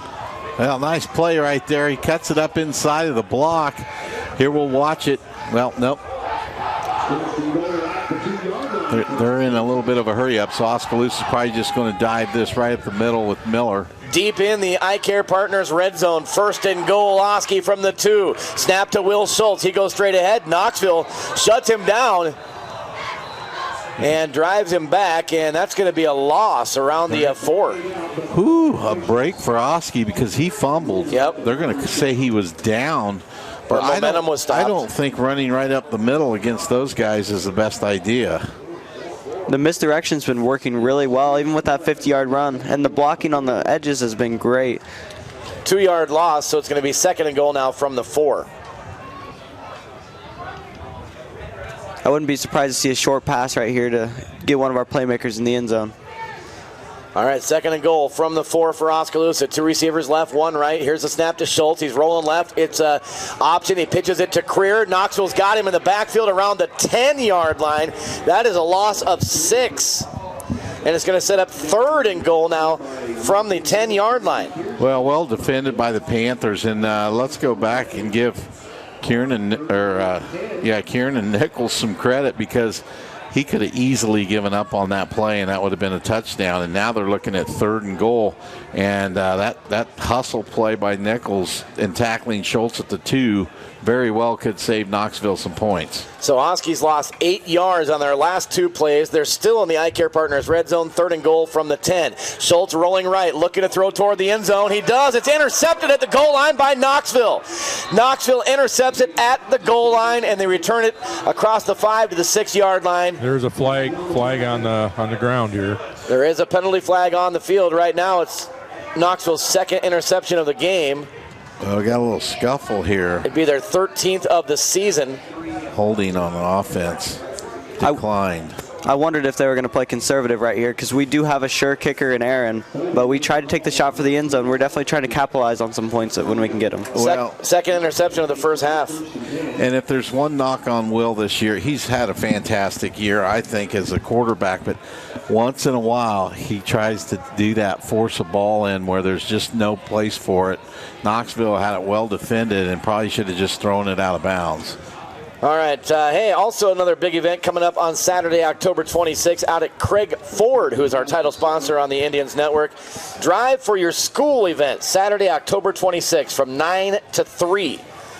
And for every test drive made, they're partnering with Oskaloosa High School and the Student Council, raising money for the Student Council program. So every test drive you take Saturday, October 26th, 9 to 3 at Craig Ford. Oh, another big run by Knoxville. They bounce it to the outside, out of bounds around the 41-yard line. That is a 34-yard run. Again, up the middle, then bouncing it outside, and that was the quarterback, Nichols, right there. So to finish my thought on Craig Ford, it's Saturday the 26th from 9 to 3. Bring your friends, bring your family, come out, test drive vehicles. Every test drive, money gets donated to the Oskaloosa Student Council program. Another unsportsmanlike Knoxville, yeah. Must be some chirping going on down there. I think there is, guys. Well, that's going to wipe out a big run for Bailey once again. But, guys, that's twice now. That 87-yard touchdown run by Bailey was that exact same play. Up the middle, bounced it to the outside, and it's worked twice now for Knoxville. They helped us, though, with that unsportsmanlike penalty. But what are you seeing that's causing that to happen? I don't know. They're able to get outside, and we don't. I'm not sure what's going on. It depends on who's got coverage out there, whether the defensive end has got contained or the linebacker. Sullivan Ty is in at a cornerback now. Here is Nichols rolling right. He throws on the run, and it is bobbled and incomplete around the 35-yard line, setting up 2nd down and 10. So Sullivan Ty is getting time at cornerback tonight. Isaac Schultz, Sullivan was our starter beginning of the year. Then Ike Schultz went in, and now they're giving Sullivan Ty more reps at that cornerback position, number 9. We got a break there because that ball should have been caught. Wyatt Creer coming back into the defense. Colin Snicker will head to the sideline. Shuffling guys in and out. 6:52 to go in the first half. 7-7 game. Oskaloosa with 2 turnovers, 2 interceptions in the first half. Knoxville's also turned it over twice actually, a fumble recovery and a failed 4th down conversion. And here is the handoff to Bailey, right side, short gain. He falls forward to the 27, just a 1-yard gain. A late switch to the 5 front right there by Oskaloosa's defense. I think that's an effort to confuse Nichols a little bit and try to maybe dare them to pass the ball a little bit more. So it's going to bring up a 3rd and long situation for the Panthers from their own 27-yard line. Good point, Joe. And what that also does is when you go 5 guys up front there, you can't. It's a lot harder to hook that outside linebacker in with the receiver. So Oskaloosa making a little bit of change there on the defensive front. Yeah, and I was watching that too, guys, and it looked like they had Blom in the middle, and he was just spying on their quarterback. Yep. 3rd and 9 for Knoxville. 2 receivers to the right. Nichols takes the snap, rolling right, sets up to throw. He's under extreme pressure. Now he reverses direction. He's got a lot of green to work with. 30, 35, 40, and out of bounds to the 43-yard line. Man, we had him for a huge loss, and instead he takes off, reverses direction for a 15-yard gain and 1st down.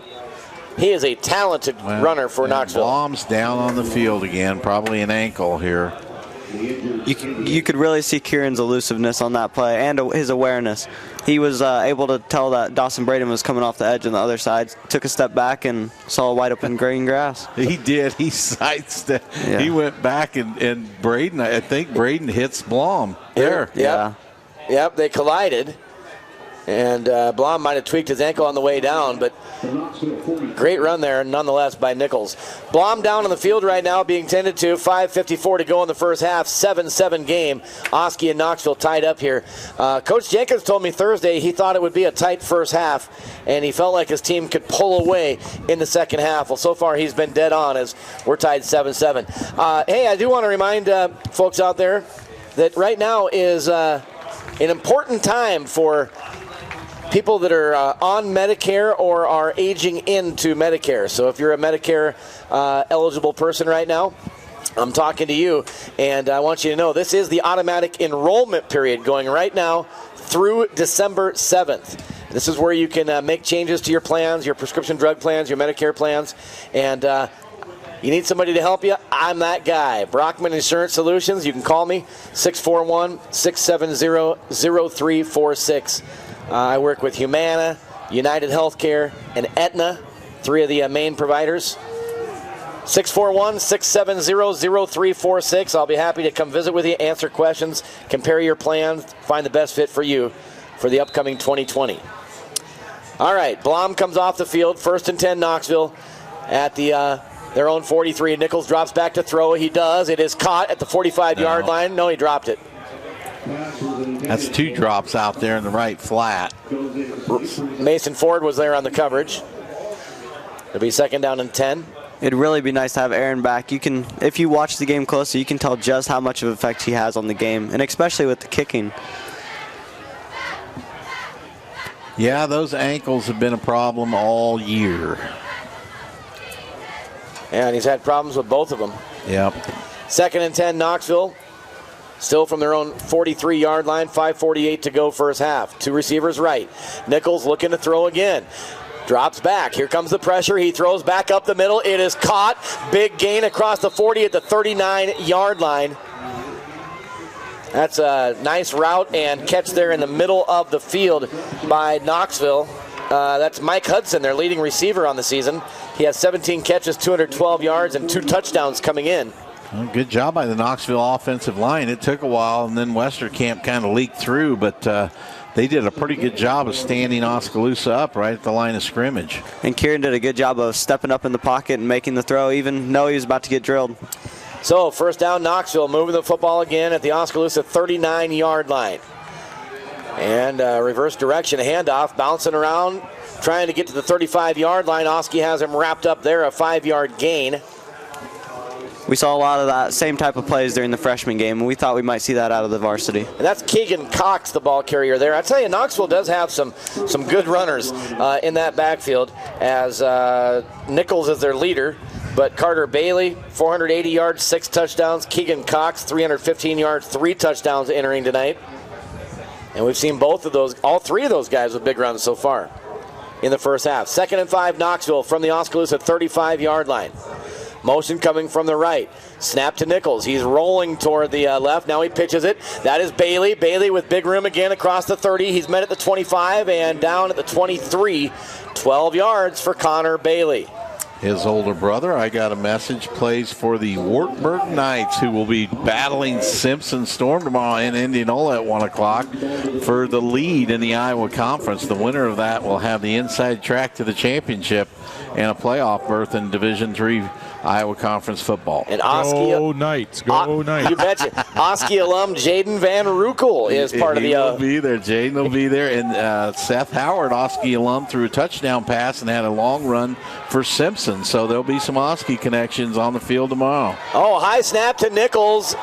He's still on the ground. I think it came out. I don't think they ever had possession. Oskaloosa says they're on it, and they are. So Knoxville with their second turnover, and Oski takes possession at their own 25-yard line. Boy, Knoxville had a nice drive going and then shoots themselves in the foot. It was a little bit of a high snap. Here's the replay. And Nichols couldn't handle it, and then they couldn't get on it. That's a big play we needed. They were driving on us, and you could tell the D-line was getting a little bit tired. The offensive line was getting a little bit more push every single time. So that's good that we get the ball back right here, and we have some time to really get the lead back. Yeah, again, Knoxville, as we said, moved the football, but No results. 7-7 game, 3:54 to go in our first half. Oski takes over at their own 25-yard line. It's a pitch to Tyler Miller, and he's got Holmberg out there blocking for him. Turns the corner. He's at the 28, a gain of 4 for Tyler Miller. Sets up second down and 6. With the end of the half coming up, I wouldn't be surprised if we look to our playmakers pretty much every play. Maybe try to get a big play, get us in within the 20 or something for a field goal or even a touchdown before the end of the half. You don't want to have a turnover, though, here. That's true. Very true. Very true. 3:25 and counting to go in the first half. 2 receivers to the right, 1 left. Shotgun for Miller. Or for Schultz, rather. He fakes it to Miller. Will Schultz straight ahead. Big hole up the middle. 40-45. Wrestled down at midfield. That is a 23-24-yard run by Will Schultz and a first down. Exactly what Oski needed right there. Yeah, and now you start looking for points. You were looking for a few first downs to maybe run the clock out. Now that big run puts you in a position where now you're looking to score. Right at midfield. Oski has been strong at scoring at the end of the half this year. I think 3 different games we've scored right before halftime. Here's Will Schultz looking to throw. He does. Tyler Miller catches it. And then Miller, 45-40, 35, escapes another tackle and hit from behind and tackled inside the 30 at the 29. That's a 21-yard gain. And boy, Miller got hit hard from behind at the end of that one. Here's the replay. Will Schultz, it's not the greatest throw in the world, but Miller hauls it in. And then look at him go. Well, Tommy Melton and Noah Ide with a couple good blocks downfield. You know, that defensive lineman got in there awful quick, and I've mentioned this before. On a screen pass, you got to slow them down a little bit. You just can't release them and let them go. But Schultz and Miller are able to do their magic with a couple good blocks from Melton and Ide. And here's the that's a lateral. Yeah, that is a lateral behind the line of scrimmage. I don't know if we got it. I don't think it was still laying on the ground there, but we might have been able to get back and get on it, but we're lucky there. Yeah, we're very lucky there. That was just a throw out into the flats there to Creer.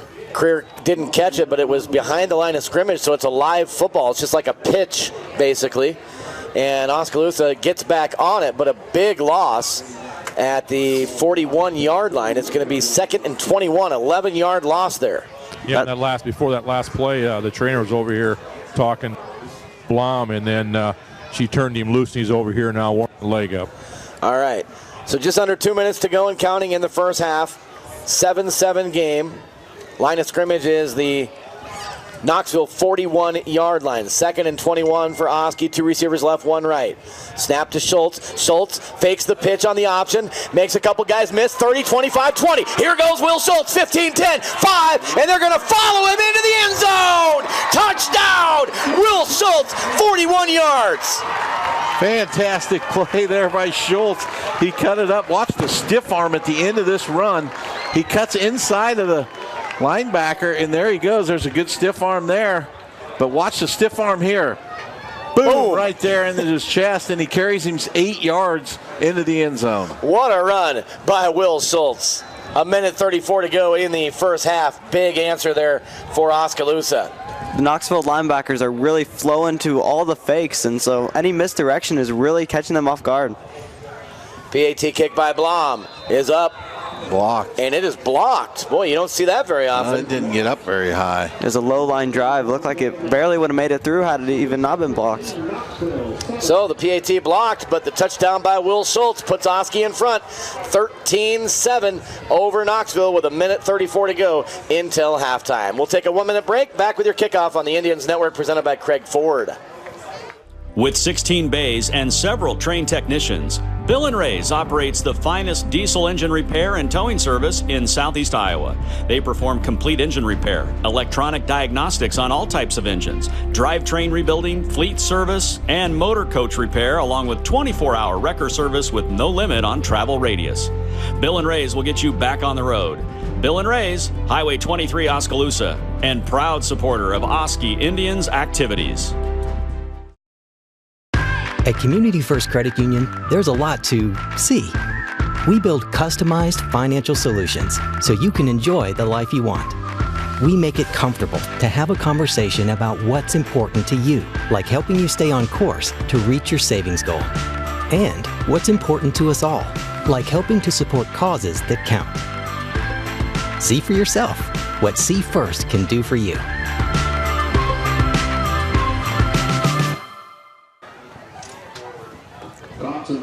Big answer by Oskaloosa with 1:34 to go in the first half. Will Schultz, 41 yards using his feet and his stiff arm to get into the end zone.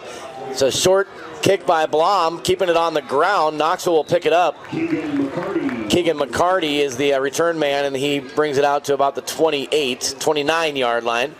So 1:30 to go, first half. Knoxville takes over 1st and 10, their own 29-yard line. Coming up at halftime, stay tuned. We will have the entire Oskaloosa Indian Marching Band performance for you at halftime, uninterrupted here on the Indians Network. You saw the squib kick on that one. I think it's because Aaron's ankle's bothering him. Could be. Two receivers to the right for Knoxville. Nichols in the shotgun, rolling right. And he's got good blocking. He throws downfield, and it is incomplete. Well, he's back in there on defense, and I was watching him right there. He's moving fine. So I wondered that when that kick was a line drive on the PAT, but he looks to be moving fine on defense. That pass there was intended for Mike Hudson. Again, he's the leading receiver for Knoxville. I think they might have squib kicked because they didn't want Kieran true. fielding the ball. You're not going to kick it out past the goal line into this wind. 1:23 to go in the first half. 13-7, Oski with the lead. 2nd and 10, Knoxville from their own 29-yard line. Two receivers right, one left. Nichols drops back. Now he's got to run. And he's trying to get to the far sideline and get out of bounds, and he will near the first down marker. Looks like I think he's a yard short.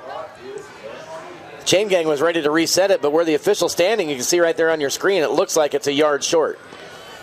Boy. So it's going to bring up 3rd and short. You'll see a holding on a play like that. And no call on holding. I don't know if there was, but a lot of times when a quarterback scrambles around like that in the open field, you usually get a holding call. 3rd and short, Knoxville. Their own 38-yard line. They got to get to the 39. And it's a quick handoff. Oh, we got him. He didn't get it. He did not get it. His second effort got him close, but he's still short. Great job by the front line defense there of Oskaloosa on Connor Bailey. Oskaloosa just called a quick timeout, and I'm not sure why. Well, they want the ball back. Well, they're kicking with it's 4th and inches. If they kick it, they're going to kick it with the wind way down here. But if they go for it and get it, you just save them a timeout. I don't know that I called a timeout there. I think possibly part of the decision making was force Knoxville to make an uncomfortable decision, because if they want to go for it and get the points, but if they don't get it, we're looking at field goal range pretty quickly for Oski. Yeah, I mean, Knoxville's down 13-7 here, 4th and inches literally. They're measuring. So we'll watch right here on the screen. You'll see they're just inches from a first down. I think if it was different, if they were going into the wind, use your timeout. That's a little further than I thought, but it's still going to be 4th and short for Knoxville. They're going for it. Well, yeah, it looks like they're going for it. I say you keep the ball number 2's hand right here. Yeah, I don't see them going away from him. There's not really much reason for them. Or their running back, what is his name? Carter Bailey? Yeah, he's had an amazing game. I wouldn't be surprised if they put the ball in his hands also. 1:09 left to go in the first half. And this now is the timeout, or actually I think, this is the timeout that Oskaloosa called right now. They're going to kick. It looks like they're kicking. Yeah, they're shuffling guys in here during the timeout, so it looks like Knoxville is going to punt. So that makes that timeout a good call. And now they're kicking, with the wind at their back, so chance to pin Oskaloosa deep here. I believe that's Reed Brown back to return. Yep, it is. He's a speedy player. If he gets on the edge, I would not be surprised to see him. Miller's going to go deep. Yeah, now Miller's coming in. Uh-oh. Looks like, oh, no. Oh, we got too many guys on the field. But they didn't see it. There's no flag. And what in the world? They didn't call it. So I don't know if that was a designed fake punt or if it was a bad snap. But, yeah, we got away with one extra player on the field. Will Schultz was coming in, then put the brakes on, was trying to get to the sideline. When they snapped it, they didn't see it. But they did. There's a flag. Yeah, illegal substitution. Okay, now they call it. It is the right call, but why do you got to? I mean, come on. They had 30 seconds later, you see it? That flag was about a minute too late, it almost seemed like. I mean, we did have Will Schultz not off the field when the snap was made. And then look at that pileup. Kenny Satimi there with a bear hug. He's the first one to him. And then Noah Van Vellenhuizen in on that. So they did not get the first down, but the penalty is going to give it to him. So tough break for Oskaloosa there. But I'll tell you what, guys, our defense is looking good tonight. Yeah, we've gave up one or two big plays, but other than that, the linebackers have really been swarming around, and the safeties really are doing a good job in the pass game and everything else. We haven't allowed them to do a whole lot of anything.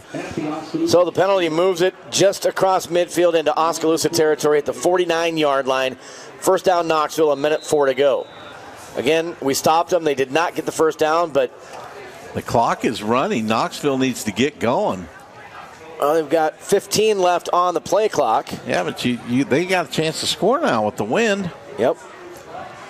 Two receivers to the left. Quarterback rolling left. Sets, plants, throws back up the middle. That's incomplete. And there's a 15-yard roughing the passer call on Westerkamp. Yep. So that'll move it down to the 34. What a bad penalty that is. Yep. That's going to be a 15-yard penalty against Oskaloosa. And immediately, Coach brings Westerkamp out of the game to talk to him about that. Coach Jenkins wasn't happy with it either. With a 35-yard field goal as Knoxville's kicker's longest kick, I could see him hitting from about 42 on this. Looks like we're going to have another timeout on the field taken by Knoxville. Well, so it's 13-7. Oskaloosa leads it. We got to go to break, but we'll be back, and we'll see what Doug is thinking. So don't go away. We'll be right back on the Indians Network. My name is Amanda Seeley, and I've been coming to Dr. Schuster's office for 15 years now. I'm a mother of 3 little boys, and since having them, they've been coming to Dr. Schuster's office in Oski Dental. It's been really seamless. I expected a little few hiccups, but he just has this approach that they're very comfortable again. You're the best! We're going to shoot for being a lifelong patient. All right, we are back at Statesman Community Stadium in Oskaloosa in the Wood Iron Grill press box. Again, if you're looking for something to do tonight, grab some friends, head out to Wood Iron Grill. They've got the game on the TV, and you can enjoy some drinks and great food with friends and watch the game at Wood Iron Grill in Oskaloosa. So, roughing the passer penalty on Oskaloosa. So we gave them the first down with the illegal substitution, too many guys on the field. After we stopped him on 4th down, now a big roughing the passer. Here is Nichols throwing, intercepted by Oskaloosa at the 15-yard line. Oh. Reed Brown, and then, man, he is hit hard just shy of the 30, but he hops right up, and he's talking a little smack afterwards. Watch this. Reed Brown with the interception. Great protection by the line. Look, they just stone us at the line. Got all day, and he just underthrows it. And there's Brown. Now watch, he tries to make a cut back, and he cuts right into the tackle. Oh. Yeah, and then I don't know if they didn't show it, but Brown immediately popped up and was hopping his way back to the huddle, saying, "That's all right. That's all right." I know Reed real well, and I know he's a confident player. That's for sure. He's the biggest man on the field in his eyes. That's a big interception by Oskaloosa that comes with 34 seconds left in the first half. That is the 3rd turnover of the half by Knoxville. 2 fumbles and an interception. He's also turned it over twice. Actually, Knoxville also turned it over on a failed 4th down conversion. Here's Will Schultz trying to get away from pressure, and he's going to be dropped back at the 20. That's a loss of 10 for Will Schultz. At this point, taking a knee would not be a bad idea. Just get out of the half. Go into halftime with a 6-point lead. I don't think anyone would be too upset with that. That is Reed Brown's 4th interception on the year. Yes, it is. 2 at Fairfield. Yeah, I don't even know if we're going to snap it again, Joe. 8 seconds and counting. The play clock is at 20. So, yeah, they're not even going to snap it, and we're going to go to halftime. So, Oski 13, Knoxville 7, as our first half comes to a close here at Statesman Community Stadium. 4 turnovers in the first half by Knoxville. 2 fumbles, an interception, and a turnover on downs. Oski with a couple turnovers as well, 2 interceptions, one in the first quarter, one in the second. But 13-7 is your score at halftime as we wait for Coach Harms to catch up with Coach Jenkins down on the Oskaloosa Indians sideline. And we'll go to that here in just a moment as Coach Jenkins is making his way toward Coach Harms. Take it away, Coach. Yeah, I got Coach Jenkins down here just quickly, guys. Coach dodged a couple of turnovers and then some tough penalties there, but still up 6 at half. Yeah, we are. I obviously, we wanted to be 14-7 or even more than that. We're close to breaking a lot on offense. Defensively, we had the quarterback on triple option. He had a dangerous pitch, and he got it, and we had 4 missed tackles. I watched it on film, and we pursued well. We really played pretty well. We can't miss those tackles. Otherwise, it's 13-0 right now. But, we got to have a better second half. Yeah, so defensively, outside that big play, Coach, they really have played well that first half. Doing pretty well. We do have a few guys running free in the secondary, which scares me. We got to figure it out because they run so much, but we got to get our eyes right. Reed had a big pick right there, and that was a big moment. Big time play right there we really needed, so that was excellent, and we were pretty close. We were going to try to drive and kick a long field goal there, even into the wind. We were going to try to kick something, but we'll see in the second half. So we'll see what adjustments are made here the second half, guys, and Indians up 13-7 at half. All right, thank you very much. That is Coach Jay Harms down on the Oskaloosa Indians sideline visiting with Oskaloosa coach Jake Jenkins. On your screen right now, you see the fabulous Dance Dynamics team of Oskaloosa High School. Always do a fantastic job under the direction of Katie Kane. Coming up after the Dance Dynamics performance, you will see the full performance of the Oskaloosa Indians Marching Band. So real quick here, before we go to the halftime festivities, let's take a look at your RE/MAX recap here at halftime. Again, your score is Oskaloosa 13 and Knoxville 7. And really it's been a story of turnovers in the first half. Again, as I said, Knoxville with 4. They had 2 fumbles, an interception, and a turnover on downs. Oskaloosa with 2 first half turnovers, both interceptions, 1 in the first quarter and 1 in the second. Scoring chart looks like this on this RE/MAX recap. Oskaloosa got on the board with 5:35 to go in the first quarter as Will Schultz through the air connects with Cooper Spry. Fantastic catch by Spry, carried his defender into the end zone, and Oski jumped out to a 7-0 lead with 5:35 to go in the first quarter. Tell them to put the RE/MAX thing up. So that was the opening score with 5:35 to go in the first quarter. Oski jumped out 7-0. Knoxville answered on a big 87-yard run by Connor Bailey with 9:48 to go in the first half, and that tied the game at 7-7. And then Oskaloosa pulls ahead again with 1:34 to go in the first half. Will Schultz, quarterback run, 41 yards. Beautiful run, couple of great stiff arms, and carried his defender the last 8 yards into the end zone. PAT was no good, and that's how we get to our 13-7 halftime score. Oskaloosa leads it over Knoxville. So that's a quick look at your RE/MAX recap. Right now we're going to step aside and turn things over to the Oskaloosa Marching Indians and enjoy their halftime performance. When we come back, we'll look at the first half statistics and set things up for the second half. You are watching Oskaloosa football on the Indians Network, presented by Craig Ford. 13-7, Indians lead Knoxville at the half. Enjoy the Oskaloosa Marching Indians halftime performance.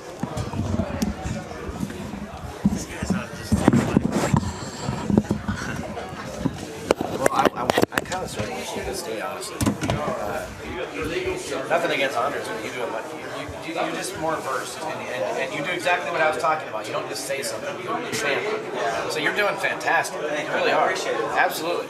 I would have you with me anytime. So I got it.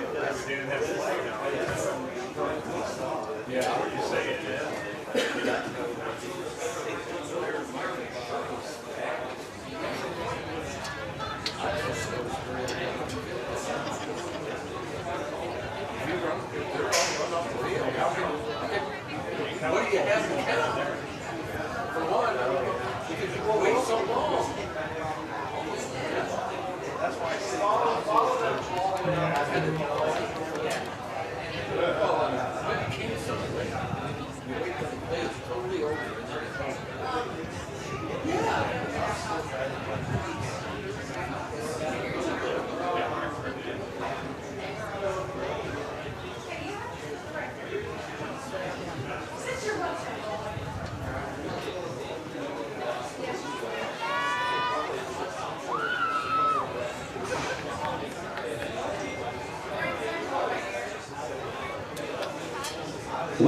gentlemen, please welcome to the 2019 edition of the Oskaloosa Marching Indians. Tonight's performance is entitled Classic Rock. It combines the music of Queen and Rachmaninoff. The show will begin with a combination on Queen's Bohemian Rhapsody and the Rhapsody on a theme by Paganini, and will feature Caleb Edwards on electric guitar, Addie Teeter on flute, Ryan Massey on clarinet. The second movement will feature We Are the Champions, matched with Rachmaninoff's Piano Concerto No. 2, and will feature Maddie Haynes on flute. The final movement of the show combines the music of Led Zeppelin's Kashmir with Rachmaninoff's symphonic dances. We hope you enjoy this evening's performance.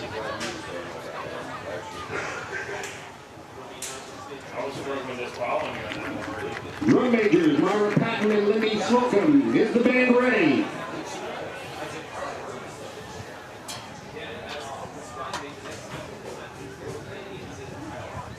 Marching Indians, the field is yours for halftime performance.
direction of Chris Copeland, Rusty Raymond, and Justin Van Ossen. Drumline instructors are Phil Cam and Ryan Renbarger. Color guard instructor Anna Schaefer. The band is led on the field by drum major Myra Patton and Wendy Slocum. The band will be competing tomorrow at the State Marching Band Festival in Pella, where they will go for their 48th consecutive Division I rating. They will then travel to Ankeny and compete in the Mid-Iowa Championships. The band would love to see lots of support in the stands. They perform at 11:20 a.m. in Pella and at 8 p.m. in Ankeny. The band students, directors, and staff would like to thank all the parents and boosters. Hey, Wade, did you email? Okay, thank you. 2019 Marching Indians.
For nearly 40 years, Musco has specialized in the design and manufacture of sports and large area lighting solutions.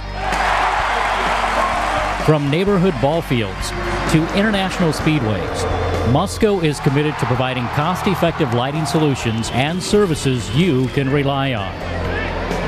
For your budget, for the environment, Musco Lighting, we make it happen.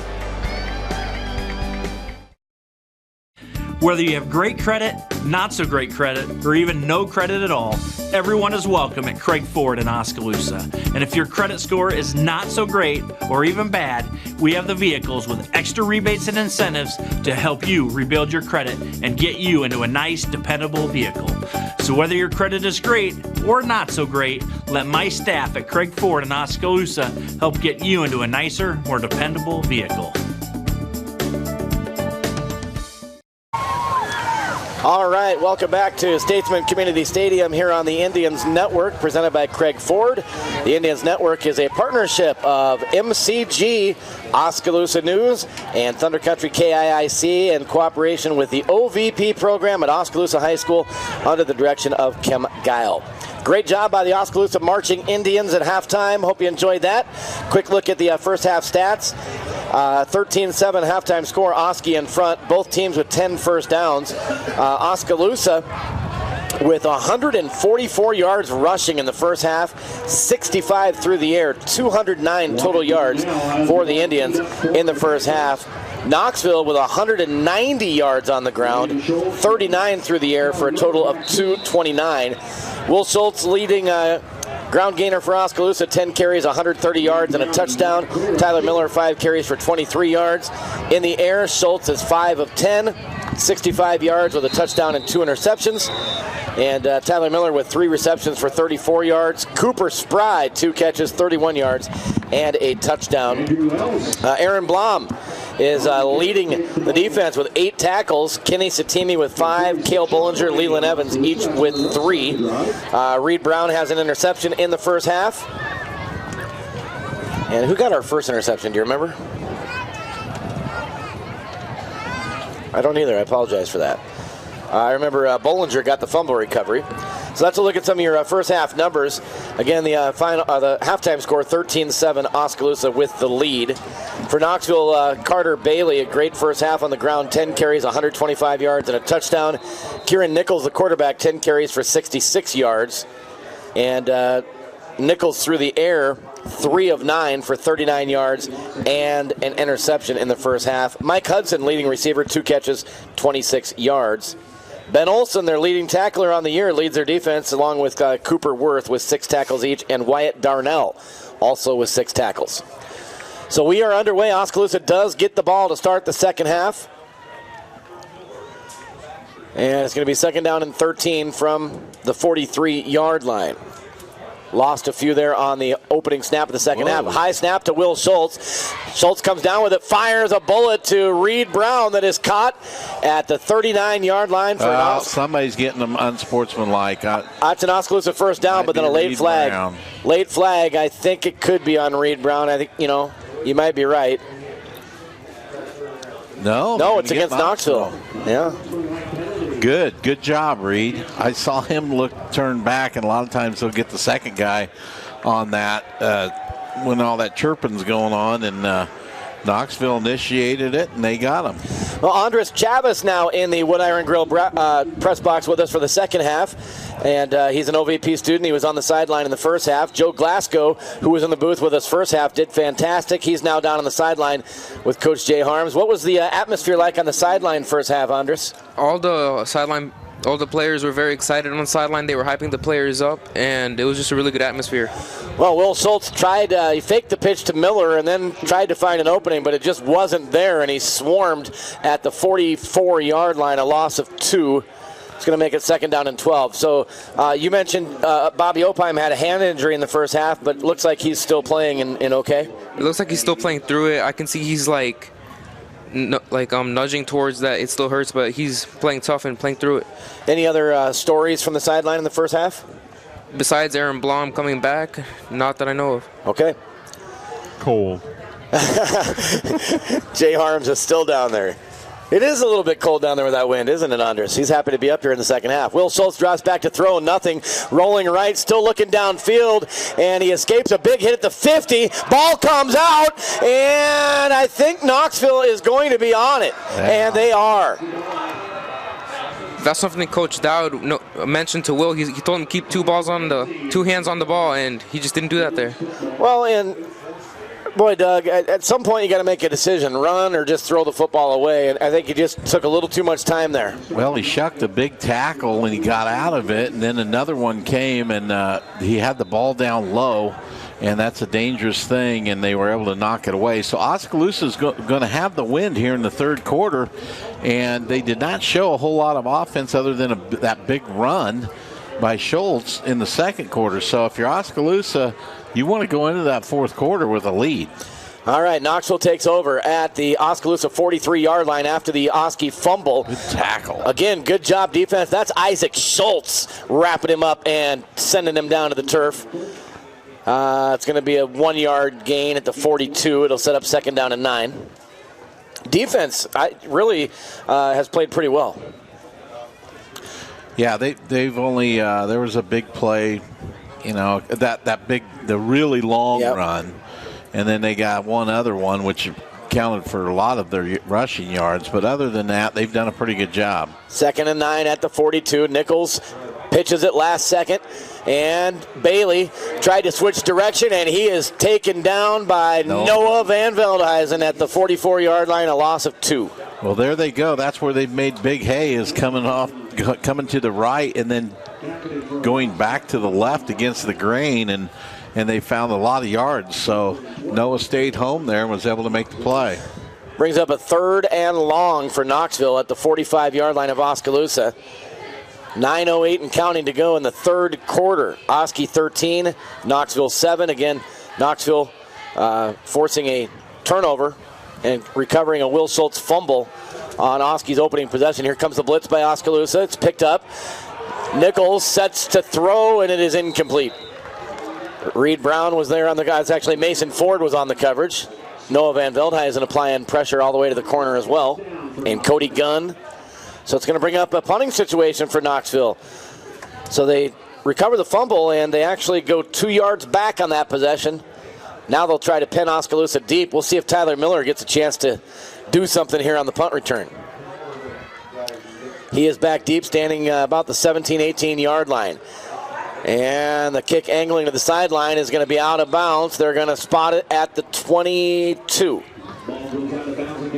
So Oski takes over 1st and 10 at their own 22. 8:45 to go in the third quarter. Oski leading 13-7. I think if you're Knoxville, you'd be really happy to get out of this quarter 0-0 and then have the win in the final quarter.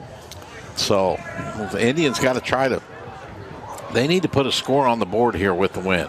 All right, Cooper Spry and Cale Holmberg go wide to the right. Isaac Schultz wide left. Creer and Miller in the backfield. One on each side of Will Schultz. The handoff is to Creer. He tries to go to the right side, and he's hit hard at the 20. Loss of 2. Make it 2nd down and 12. That's 3 running plays that have lost yards here in the second half for Oskaloosa. So 2nd down and 12. 8:20 to go in the third quarter. 13-7 Oskaloosa lead. 2 receivers right, 1 left. Again, Creer and Miller in the backfield with Schultz. Schultz straight drop, looking to throw. Airs it up to Reed Brown. Brown's got it midfield, 45, and then tackled at the 40-yard line. Boy, Reed Brown is making an impact in this football game tonight. Big play there, Schultz to Reed Brown. Yeah, on both sides of the ball. He's got an interception, and now he's got a big catch. That's a 40-yard pass play right there. Schultz to Reed Brown. First down, Indians now in Knoxville territory. Miller goes in motion. They throw it to him in the backfield. Changes direction, running clear across the field, trying to get to the corner. He does. He turns it, and he's going to be out of bounds around the 34, 33-yard line. So he turned nothing into 7 there. Oh, there is a flag on the field against Oski. No, then he said no, Knoxville. Then he pointed twice. He pointed towards Oski, then he pointed twice towards Knoxville. Yeah. He meant to do that. I think it's going to go against Knoxville. I think you're right. Did they just got injected? They just kicked somebody out of the game. He did. He just threw him out. Who is it? The coach? Is this an ejection of the coach? It's that guy right there with the yellow sleeves. Yeah, right there standing the one official. Yeah, Dwayne Duncan, he threw his arm up in the air like he showed that he was ejected. Yeah. Dwayne works a lot of umpires, a lot of softball games. See Dwayne a lot in the summer. There's been a lot of that going on this whole game, guys. A lot of chirpy. Yep. And so he's still standing there on the sideline, so they have not forced him to leave yet. I don't know if that's the head coach or who that is. Of course, Knoxville's head coach is Eric Keller, and he used to be the head coach over at Eddyville. Yeah, now he's taking off the headset, and I think he's going to have to out of sight, out of sight. He's got to get. This could be a little bit of an ordeal. Because there he goes. He's leaving. Now you might have a coach up here in the booth that needs to hurry and run down and get down there to make defensive calls. So I'm not sure if that is Coach Keller or who exactly that is, and he does have to leave he has to leave the stadium, I believe. I don't think he can be on the premises. I don't know if this has the same effect in baseball to fire a team up. Manager gets ejected, but we'll find out, I guess. Huge penalty against Knoxville. It moves Oski into the Eye Care Partners red zone. And the handoff is to Tyler Miller, dancing around looking for a hole, and Knoxville closes it quickly. No gain to the 18-yard line. It'll be 2nd and 10 Oski. That's a huge penalty on Knoxville, and one of their coaches on the sideline has been ejected from the football game. But it does not look like it was the coach that calls in their defensive signals to me. Yeah, Coach Harms, if you can kind of try to find out who that is for us. Okay, we'll try that. I see Coach Hudson still on the sidelines. I know Chris. So he's still standing there. That wasn't Chris. I think that might have been Killer, but we'll try to check here. I'll check with Mr. Parker and see if we can find out here. 2 receivers one. I'll turn the mic over to Joe here. And a little searching. Oski tries a pass there to the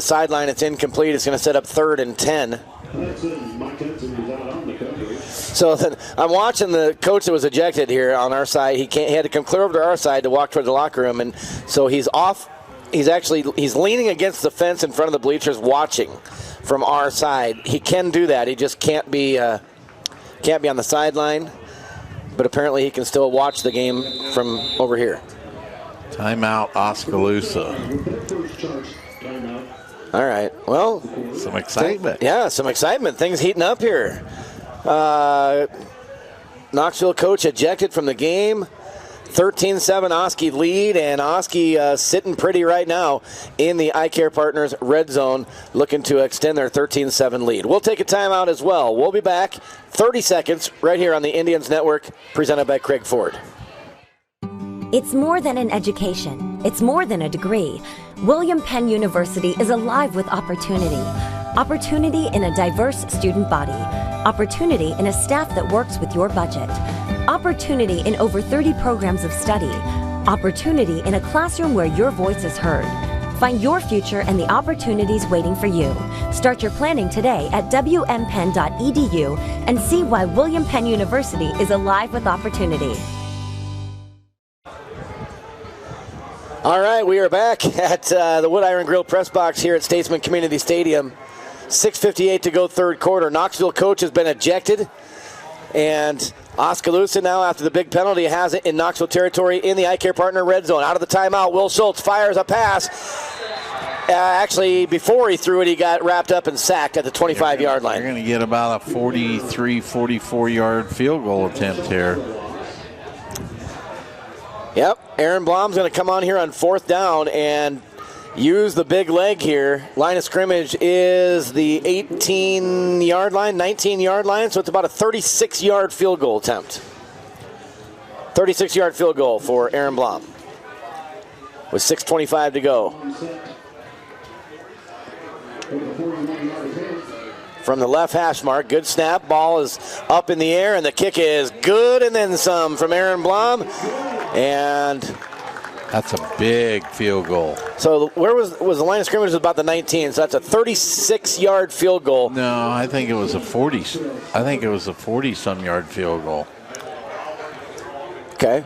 I thought the line of scrimmage was. You're right, because we got sacked for that loss. Yeah. You're correct. So it was about a 43-yard, I think. Yeah. By Aaron Blom. So 6:14 to go in the third quarter. The field goal by Aaron Blom extends it to a 16-7 Oskaloosa lead. We'll take another quick timeout. We'll be back on the Indians Network, presented by Craig Ford.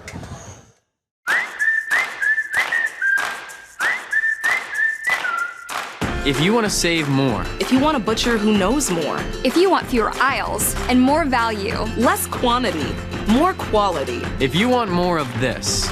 And this. And this.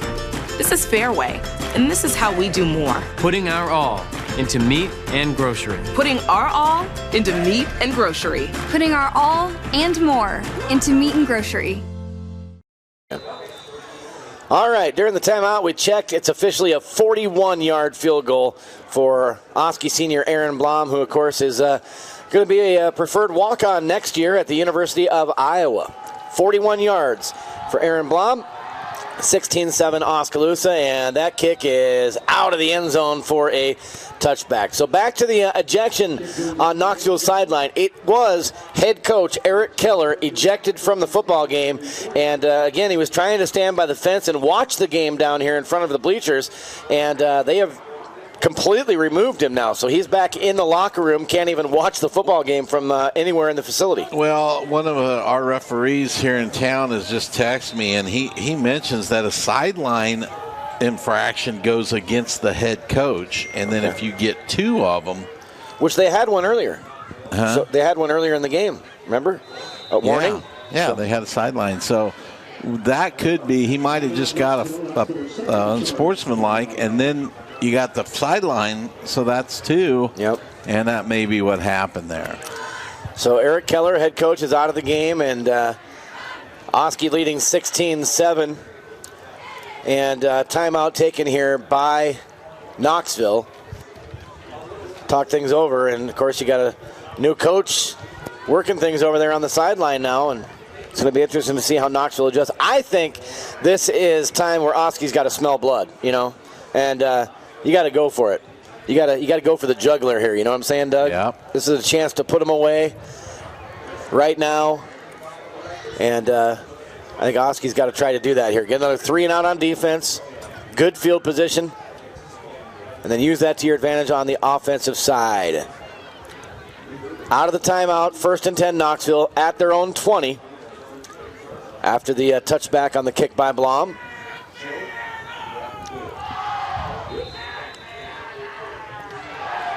.6:14 left to go in the third quarter. Here is the snap to Nichols. He's going to keep it himself. Turns the corner. Had a hole on the left side. Good tackle by Oski there as he came out across the 25 to the 27. There was a hole there when he turned the corner on the left side. That outside run has been killing us all game. I think it was Leland Evans on the stop there. Yeah, hey, something else on that ejection, guys. You'll have to take a course now this week in order to be certified to be able to coach. So you got to do that. It's a new thing that they have now through the Boys Athletic Association and Girls High School Athletic Union. If you're ejected, then you've got to take classes. Gain of 8 on that last run by Nichols, and now they try the swing pass there in the flat right side, and he was looking to his running back coming out of the backfield, and it's incomplete. Well, that certainly would be a deterrent. Yeah. You ever had to take one of those, Coach Harms? You know, I've only been ejected once when I was coaching girls basketball here at Oskaloosa, and it was actually at Knoxville in a girls basketball game, and had to go down to the locker room, and they even called a police officer to come and stand at the top of the stairs and make sure I would not come back out. But I sent a manager. They went back and forth throughout the game and told me how the game was going and that type of thing. So only one time, guys. All right, incomplete pass. It was intended for Keegan Cox. Oskaloosa now bringing the house as they stack the box at the line of scrimmage. Nichols on the quarterback keeper. Stiff arms his way to the corner, turns the corner, and gets out to the 33-yard line for the first down. Boy, Oski was bringing the house there, Doug. They had that line of scrimmage stacked. And Nichols is just that good of a runner. Used a stiff arm to get to the corner and move the chains. 1st and 10 Panthers. Actually, they said he was out at the 34-yard line. Hey, but back then I didn't have to take the classes. They didn't have them back then, so that was good. I just had to go and meet with the principal. All right. 5:29 to go in the third quarter. 2 receivers go wide left for Knoxville. Nichols, quarterback draw, and Oskaloosa sniffs it out, and they hit him for a loss of 1. That's Noah Van Veldhuizen back there again. Blom in on it. Yeah, Blom credited with the tackle. It's going to be a loss of 1, 2nd and 11. Again, Blom, great first half on defense, even despite missing a couple of plays when he tweaked his ankle again for a moment, but he's listed as the defensive leader. I think he had 8 tackles in the first half. So 2nd and 11. Knoxville now from their own 33-yard line. Snap back to Nichols. He's looking left, throws the swing pass, hit immediately and dropped for a loss over there on the right side. Again, Isaac Schultz out there at that right cornerback spot read that perfectly. There is a flag. It's going to be hands to the face against Oskaloosa is the penalty flag. Hands to the face against the Indians. It's going to wipe out a great defensive play made by Isaac Schultz on the right corner. Well, that's been in the news lately. The Green Bay Packers and the Detroit Lions on Monday night. Some questionable hands to the face calls. Yeah, huge calls. Holy cow, that game. Well, this is a big one. It's 15 yards and automatic first down for Knoxville.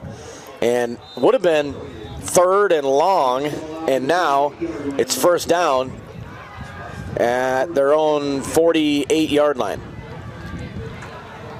4:35 and counting to go, third quarter. 16-7 Oskaloosa. Flags fly at the snap. Somebody started early for Knoxville. False start. So that'll back them up 5. We get 5 yards back. 1st and 15 now at the 43. Once again, a couple of big events coming up this weekend. Just want to make sure you got on your or next weekend rather that you got on your radar. And one of them is it's next Saturday, the 26th. It is the Enchanted Trail, the first ever Oskaloosa Enchanted Trail from 5 to 7 p.m. It's age-appropriate, themed adventures on a 0.4 mile path along a fall scenic stretch of the Oskaloosa Trail System. 10 themed areas for kids to collect candy. It starts at KB Auto, and it ends at Stevens Memorial Animal Shelter, where more games and refreshments will be waiting. Is that on the bike path? Yeah. I was on the MCRF board for a few years, and I actually brought that up about 4 or 5 years ago, that it would be kind of cool to have like a haunted, yep. You ride the trolley down the path, and then you'd have different scenes along the path. I thought that would be kind of cool, so that probably will be a neat thing. Yeah, it's sponsored by Thunder Country, KIIC, one of our partners here on the Indians Network. Loss of 1, it's 2nd and 11. Nichols rolling out. Now he switches direction. He's under pressure from Satimi and Van Veldhuizen. Throws on the run, and it is incomplete. Good pressure there by Kenny and Noah. An eligible man downfield against Knoxville. Another thing happening next Saturday you need to be aware of, that's a week from tomorrow, by the way, is the Drive for Your School event at Craig Ford, our presenting partner. They're working with the Oskaloosa School and donating money to the Oskaloosa Student Council program. So for every test drive made next Saturday, October 26th, out at Craig Ford, a donation will be made to the Oskaloosa Student Council program. So head out there, test drive the vehicle of your choice. Yeah, the Indians declined that penalty to make it 3rd down. That used to be a loss of down penalty. It did. Yes, it did. So it is now 3rd and long, 3rd and 11. 2 receivers split to each side now for Nichols. Drops back, he's under pressure once again. Bobby Opheim. And he's on the roll. He is hit hard at midfield. And they're going to call up around the neck area. He got clothesline. Yeah, that's a 3-yard gain, but they're going to add 15 more on the personal foul against Oskaloosa. So it was a personal foul, and then he gave a motion like of hitting the head, like it was a helmet to helmet or something. Well, he grabbed him up high here. You'll see it on the replay as he rolls. Look at that pressure though. 3 Indians got through. Yeah. It's Satimi up around the head area. I mean, he didn't grab the face mask. I just think they try to keep you away from that head area. Yeah, that's a pretty good call, guys, you know, how he took him down. But boy, all of a sudden this game has really gotten sloppy. A lot of penalties. Great job on the replay. Tucker DeYoung and Holden Hacker running our instant replays tonight. Fantastic job from the OVP program. So automatic 1st down for Knoxville. Pitch last second to Bailey. And Bailey goes nowhere as Mason Ford has him wrapped up at the 35-yard line, the line of scrimmage, no gain. Well, excellent defense there by Oskaloosa. They had everything covered. They had the quarterback covered. They had the pitch guy covered. Ford, I've been impressed with Ford this year. He's been consistent. He seems to always, do his job. And a nice play there by the Oskaloosa defense. 2nd down and 10, Knoxville from the Oskaloosa 35-yard line, 2:20 and counting to go. 3rd quarter, Oski 16, Knoxville 7. Only score of the second half, 3rd quarter so far, a 41-yard field goal by Aaron Blom with 6:14 to go in the quarter.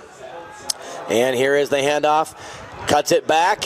Noah Van Veldhuizen jumps on his back after a short gain to the 33-yard line. That's just a gain of 2.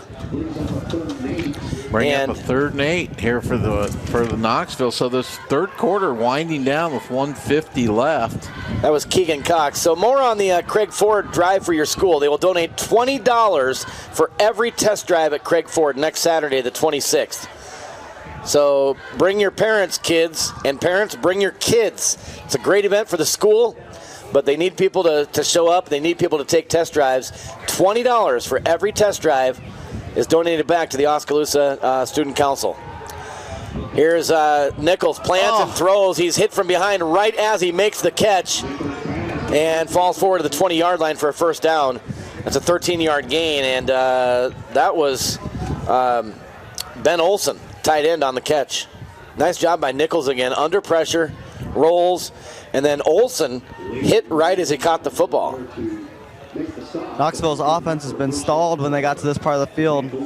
They really need to make something happen here if they want to try to get back in this game.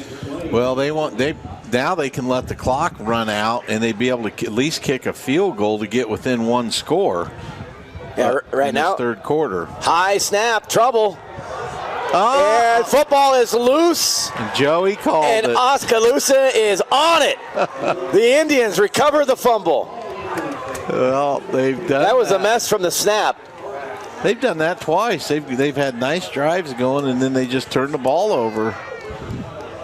Well, again, it's been a here. Let's watch the replay. So again, Nichols had trouble. The snap actually ended up in Bailey's hands. He tried to flip it, do a little razzle dazzle, and Oskaloosa. I think it was Opheim jumped on it. I think Bobby jumped on it. So that's another Knoxville turnover in the red zone. Oski takes over. 49 seconds to go. They fake hand off to Miller, and then they hand it off, I think, to Creer. And yep, that's Creer, and he was met immediately. They almost took the handoff for Creer right there for a 3-yard loss at the 27. Well, Knoxville's certainly doing us some favors, JB. We could easily be behind in this game. Yep. They are going to have to snap it one more time here before the end of the third quarter. There is a 2-second difference between the play clock and the game clock. So here's the snap to Will Schultz. Fakes the handoff on the option. Rolls right, then pitches it last second to Tyler Miller. Tyler Miller makes something out of nothing. He's got a first down across the 40 to the 41-yard line. That was a dangerous pitch by Will Schultz, about 5 or 6 yards deep to Tyler Miller, and then Miller thankfully did the rest. Over the defender. Yeah, over top of the defender. You're right. Dangerous is a nice way to put it, because you don't want to have a turnover. And that will be the final play of the third quarter. So only one score in the third quarter. A 41-yard field goal by Aaron Blom extends Oskaloosa's lead to 16-7 at the end of the third quarter. There's that pitch over top of the defender, and then you see number 10, Tyler Miller, doing it by himself, getting the first down there on that replay powered by Salvage Designs. Fourth quarter coming up after this 1-minute timeout on the Indians Network, presented by Craig Ford. Water is more than just a source of life. We have fun with it, clean with it, grow with it, save lives with it. How water gets to us is rarely ever thought about. But at Clow Valve Company, water is never taken for granted. We design and build some of the most advanced water valves and hydrants in the world from one of the cleanest, greenest, and safest facilities in the United States. Clow Valve Company, it's more. At Mahaska Health, our team is dedicated to caring for you through every season of life. Whether you are in need of a same-day appointment,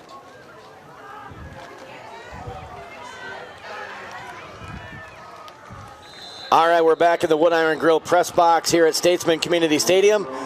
Week 8 high school football Friday night. Oski leading 16-7 over Knoxville as we start the fourth quarter. First play is a handoff to Tyler Miller.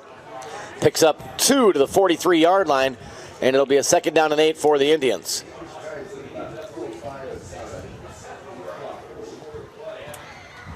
Oski looking to the sideline, getting the play call. Some confusion down here on the sideline. Yeah, it looks like it.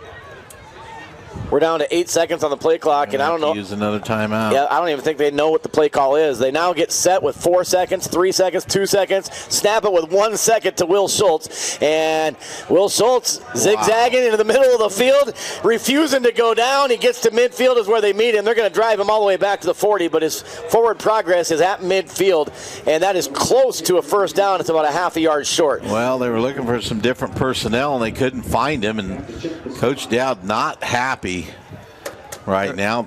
Boy, they bailed themselves out there. They were looking to sub in Cody Gunn for Reed, but they couldn't quite get the sub in time. Yeah, great job by Will Schultz there. I mean, they snapped it with 1 second on the play clock, and I don't know that they actually had a play, and he just made it happen. And they actually give him the first down, so good job. Just across midfield. 2 receivers left. Shotgun for Schultz. Hands it off to Tyler Miller, trying to bounce to the outside. He does. And now he's just kind of scooting down the side. Look at the pile, still moving forward. First down, all the way to the 35-yard line. How did he do that? Well, he did it with the help of a bunch of blockers. Watch on your replay here. Powered by Salvage Designs. Here's the replay. Miller Escapes that guy with a nice stiff arm to the helmet. And then look at this footwork on the sideline. Just keeps moving forward, Double D. Yeah, he did. He got about 7 extra yards there once the scrum started. And sometimes teams will start trying to tear the ball out, and they don't worry about tackling, and that's what will happen. So first down, Oskaloosa at their 35-yard line of Knoxville. And here is Will Schultz once again, right side. Cuts through 2 defenders. Here goes Will Schultz. 10, 5, touchdown! Will Schultz, 35 yards, his second touchdown of the game. That is a beauty right there. And I promise you that one will show up on the highlight reel. We have a flag on the play. Oh, man, you're right. Back at the 30-yard line, we got a flag. But watch this play anyway. This is something else. That kid is only a sophomore, ladies and gentlemen. He is going to be fun to watch the next couple of years. But another touchdown for Will Schultz wiped out on a penalty this year, Doug. That's like 3 or 4 he's had called back. The flag is on Cale Bollinger. I believe it's unsportsmanlike or a block in the back. I'm not quite sure. Well, I saw a Knoxville guy that was getting blocked, and he just kept throwing his arm up in the air. You know, like, hey, look at me. And I think he sold the call, to be honest with you. Well, it negates the touchdown, and then the penalty moves it back to the Knoxville 46-yard line. So it's about it's an 11-yard. It must go from the spot, I guess. It does. So it's about 11 yards back from the original line of scrimmage. Wipes out the 35-yard touchdown run for Will Schultz. Makes it 1st and 21. Replay first down. And we're going to go with number 11 once again. Will Schultz stiff arms his way to the corner and then out of bounds at the 40. 6 yards.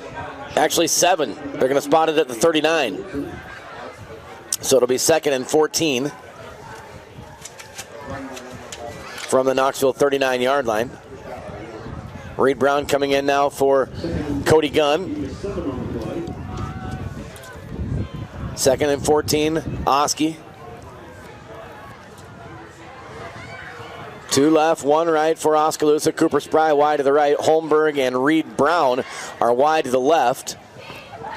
Miller, Creer in the backfield, 1 on each side of Will Schultz. Schultz throwing and intercepted at the 35-yard line, and he's got a lot of running room down the sideline. 30, 20, wrapped up at the 20 and wrestled out of bounds by Wyatt Creer. Good job, good effort, not giving up on that by Wyatt Creer.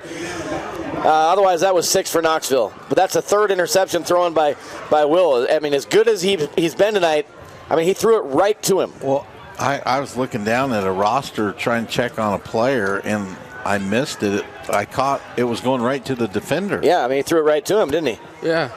So, another turnover, and now Knoxville has it as they return it to the Oskaloosa 20-yard line. 9:09 to go in this football game. Oski leading 16-7. See if the defense can bail us out again here and hold Knoxville out of the end zone. That's a big break for Knoxville. And timeout, Knoxville. Yeah, that's not good for them. Going to have a timeout taken by Knoxville. That's their last timeout, by the way. Last timeout taken by Knoxville. So 16-7, Oskaloosa leads it after the interception. Knoxville has it 1st and 10 at Oskaloosa's 20-yard line. We're going to take a break. We'll be back in 30 seconds here on the Indians Network, presented by Craig Ford. At Mahaska Health, our team is dedicated to caring for you through every season of life. Whether you are in need of a same-day appointment, preparing to expand your family, or about to undergo surgery with our excellent surgical staff, we are dedicated to helping you feel your best, today and every day. Recognized as a top 100 critical access hospital, we are continually driven to enhance the health and well-being of the communities we serve. Mahaska Health. All right, we're back in the Wood Iron Grill press box. I'm Jamie Brockman, joined by Doug DeCock. OVP student Andres Chavez up here with us. And on the sideline is Coach Jay Harms, along with Joe Glasgow from the OVP program. Fade into the end zone, caught, touchdown Knoxville. 20 yards out of the timeout. Knoxville throws the fade to the corner of the end zone, and it is caught for the first Knoxville touchdown of the game. Second touchdown, rather. Well, beautiful throw by Nichols there in the corner, and Coach Jenkins mentioned it. they had some guys running free, and he just laid it up there. Yep, and that's their number one receiver, Hudson. Boy, this game has really turned. We thought we had a touchdown to ice the game, and now it's anybody's game. Knoxville has the... Oh, now we just jumped off sides. They'll still kick it, though, I would think. We just jumped off sides on the PAT. You don't want to go for 2 here. I don't care how close it is. So they got all the momentum. They got the wind, and this thing is Knoxville looking to pull the upset right here. Here's the PAT kick. It is up, and it is good. So, with 9:02 to go in the football game, Knoxville gets right back in it after the interception, third interception of the game for Knoxville. They came in with 11. They now have 14 picks on the year for the Knoxville defense. 16-14 Oski, 9:02 to go in the football game. We'll be back in 1 minute here on the Indians Network, presented by Craig Ford. Come experience Penn Central Mall. With a variety of shops, services, restaurants, and more, Penn Central is the place to go for all your shopping and entertainment needs. Grab a gourmet grilled cheese at Wonder Lunch, shop the latest trends at Maurice's, find the perfect gift at Gardner Collier, or enjoy a night out with ice cream and retro arcade games at Old School Pinball and Arcade. Penn Central also has numerous public events scheduled throughout the year to provide fun for the whole family. Find them on Facebook to stay up to date with deals and upcoming events. Walk, shop, enjoy. Penn Central Mall. Well, a big turn of events. Instead of being up 23-7 and putting the game away like it looked like we did, a block in the back negates the 35-yard touchdown run by Will Schultz. I think it was the very next play. Knoxville comes up with an interception. They return all the way to Oskaloosa's 20, and they turn it into a touchdown. So, yeah, big swing of events there. And now it is 16-14 Oski with 9:02 to go in the football game. And touchback's going to give Oski the football at the 20-yard line. Doug, got to answer right here. We got to put that in the back of our minds and come out and play football right now. Well, I'll tell you what, the guys over there in the white and black are fired up. They can smell an upset here. And Oskaloosa, we need to sustain a drive here and get this back up to a 9-point lead, because with this wind, you can probably kick a 40-yard field goal. Knoxville's guy can. I don't know what's his long. 35 is his long. 35, so he can probably kick a 40-yarder, 45 with the wind. So, all right, 2 receivers to the right. Will Schultz takes it himself, turns it up the middle, 30, 35, 40, and swung down to the turf around the 43-yard line. I tell you what, he is so tough to tackle, Will Schultz is. That play has worked all night long. That's the same play that they got the touchdown called back on, that he got the 2 big runs. They have gained a ton of yards on that play. 23 yards that time. And with 8:40 and counting to go in the football game, Oski leading 16-14. 1st and 10 at their own 43-yard line. 2 receivers to the left. Schultz hands it to Tyler Miller. No, he faked it to Miller. Schultz keeps it himself to the far side of the field, turns the corner. He's got the first down and more. 45 and out of bounds to the 42-yard line. That's a 9-yard gain and another first down for Will Schultz. Beautiful fake carried out there by Tyler Miller. I thought he had the football. I thought he was going to set up for a halfback pass is what I thought. Yeah, and also a good block out on the edge by Cooper Spride. Otherwise, that's a 2-yard gain. It turns into another first down for the Indians. All right, first down Oskaloosa at the 42 of Knoxville. And here's the handout to Tyler Miller. He bounces it to the outside and then stiff arms his way across the 35 to the 34-yard line. That's 8 yards for Tyler Miller. Here's what I like, Doug. We are initiating the contact on offense. Tyler Miller lowering his head, stiff arming. Will Schultz doing the same thing. That's what I like to see. It's almost like they flipped a switch here on this drive and said, you know what, we got to go. And they're being aggressive and just taking it right at Knoxville. So he's about a yard and a half shy of the first down, so it's 2nd and short. And might have been a broken play there. It looked like Will wanted to hand it to Tyler, and it didn't work, so Will just took off. And he's going to be swarmed for a loss of 1 at the 34-yard line, where it's going to be 3rd and 2. So he's got to get to the 32 for the first down. And you can see the football spotted there at the 34-yard line. 7:40 and counting to go in the football game. Oski leading 16-14. Must win for Oskaloosa to keep any chance of a playoff berth alive. Next week they'll be highly favored in the South Tama game, but this is one they gotta win for sure. And Schultz fakes it to Miller, keeps it himself. He turns it upfield, got the first down, and more across the 30 to the 29-yard line. That's a gain of 5 for Will Schultz and another Oski first down. So they show with the backs a run to the left, and then they pull 2 backside linemen on that play, and they lead up through the hole, and that has just really had Knoxville off. Like Joe mentioned in the first half, that they really go for the first fake. And that gets them out of position. First down, Oskaloosa moving now at the 29 of Knoxville. Snap to Schultz. Gives it to Tyler Miller. Miller bursts through the hole. 10, 5, touchdown! Tyler Miller, 29 yards. No doubt as soon as he touched the football, he was headed to the end zone. Well, that's not the clincher, but we need to get this extra point as we go up by 8 now. 12th touchdown of the year for Tyler Miller. Great answer by the Indians. Big play. Now Blom will kick the PAT. And as he's ready to do that, I want to highlight our OVP crew working on the broadcast for you tonight on this student-run broadcast. Our producer is Camden Silvers. The director tonight is Kaiden Yang. Running the instant replay is doing fantastic, catching that action tonight. Tucker DeYoung and Holden Hacker. Camera 1, our commentators tonight, Joe Glasgow and Andres Chavez helping us out. Back and forth between the sideline and the Wood Iron Grill press box. Camera 1 tonight, Mason Meter, Max Orduna, Emma Lynn and Kyle Hoyt. Camera 2, Devin Allen, Aiden North, Jacob Steck and Alex Christ. Camera 3, Cale Hoover, Jasmine Lieb, Chris Schultz, Brock Swanson, and Dylan Hampton, and they're all under the direction of Kim Guile. And I tell you what, they just do a fantastic job. So many kids involved, rotating on the cameras and producing and directing, and the instant replay is doing just a fantastic job. And Joe and Andres getting a little airtime. Andres, things are looking good. That was a big answer for Oski right there. Yes, sir. We have a 2-score game now, huge in our favor with only 6:46 left. It looks like we can pull this out of the hat. That was a big momentum swing for Oski on the sideline especially. You could tell the morale just went completely up. And it took Knoxville down, which is really good. I could see Oski really dominating the end of this game. Well, we've got the opportunity to do just that for sure. 6:46 to play. Got some scores for you here.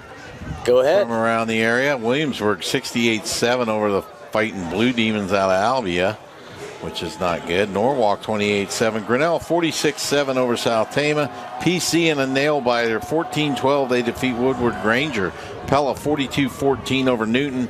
And Eddyville loses a heartbreaker 28-21 to Central Lee. Thank you, Doug. Squib kick again by Blom, and it's fielded by Knoxville right at the 30-yard line. It is definitely cooling down, too. 58 degrees right now, clear skies. It's still very windy. You can hear the wind maybe in the microphones there from time to time, but the winds are still gusting up in the 20 to 25 mile an hour range, and it's making it feel like lower 50s, upper 40s right now out there. And another backyard brawl, but to the north of us, Linville-Sully 19, the Warhawks of North Mahaska 14. Oh, come on, North Mahaska. It's over. Oh, it's over? They about got their first win, though. Look at that. Yeah, Nichols under pressure. He escapes a sack in the backfield and then bursts forward and turns it into just a short gain. He's only going to get 1 yard on the play, but tell you what, Noah just about had him there, sacked in the backfield once again. Again, Noah Van Veldhuizen playing offensive line tonight, so his normal number 87, he has switched to number 54, if you're wondering. So he gained 2 officially, second down and 8 at the Knoxville 32-yard line. 6 minutes to go in the game. 23-14 Oskaloosa. Quick handoff, Bailey straight up the gut, and he's going to get to about the 36, a gain of 4. Nice hard run there by Bailey. Ike Schultz back in at this corner position over here. And Reed Brown at a safety. So they're playing Looks like Leland Evans is playing back kind of in a safety position. Yeah, he is. He's kind of that, what Creer's been playing all year, which I think they call it the Brave maybe, but it's like a safety / linebacker. 3rd down and 5 for Knoxville. Nichols goes straight forward and then straight back. Oski shut him down quick. He got a yard and a half. And it's going to bring up 4th down, Knoxville. 5 minutes to go in the game, down 23-14. What do you do here? Do you punt, or is it 4 down territory? What do you think they do? Well, they do have the win, so they have a chance to pin them deep, but we've been moving the ball efficiently with Will, so I think that they're going to go for it. Looks like it. Looks like you're right, Andres. 4th down and 5. They send one receiver. That's their leading receiver of the season. Caught that last touchdown. Quarterback fakes the handoff, comes rolling to his left, throws on the run. He's looking toward his main receiver, Hudson, and it's incomplete. And the Indians hold. And that might be the game decider right there. Mike Hudson, again, the intended receiver. So the defense does their job. I was watching that whole route in coverage, and I think it was Ike had him covered really well. Now, here's where you maybe go for the juggler. Up 23-14, 4:37 to go, and you take over on downs at Knoxville's 36-yard line. I'd like to see us punch one in right away here.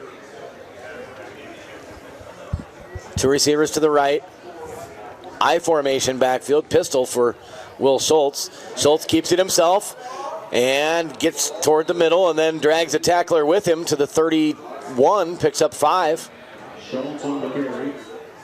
I cannot wait to watch Will the next 2 years, Doug, and I'm sure Andres, Doug, you both agree. I mean, he is so tough to bring down. He's so quick on his feet and really starting to develop as a decent passer, too. Even though he's got 3 interceptions tonight, just got to tweak on some of those decisions. Yeah, and I think that's the key. It's decisions. Yep. He's shown he's put the ball right on the money there in the first half 4 straight times. I mean, nice throws, and then he forces one down here for an interception at the end zone. But here's a handoff to Tyler Miller, left side, looking for a hole. Nothing there, so he just goes forward to the 29, a gain of 2. It'll be 2nd down and 3. Need to get to the 26-yard line for a 1st down. So it's 3rd and 3 at the Knoxville 29. 3.5 minutes. Are we in kind of clock run mode right now, it looks like? Yeah. So it looks like Oskaloosa is going to nail down their 4th consecutive winning season in a row, which is good. Yeah, and it keeps us alive for the playoffs with South Tama coming in next week. We have a streak of 3 years in a row of going to the playoffs, so that's still alive. And we're going to have to take a timeout here for Oski as they're not able to get the playoffs. So 3:03 left to go in the football game. Oskaloosa 23, Knoxville 14. We'll take a timeout too, and we will be back. You're watching Oski Football on the Indians Network, presented by Craig Ford.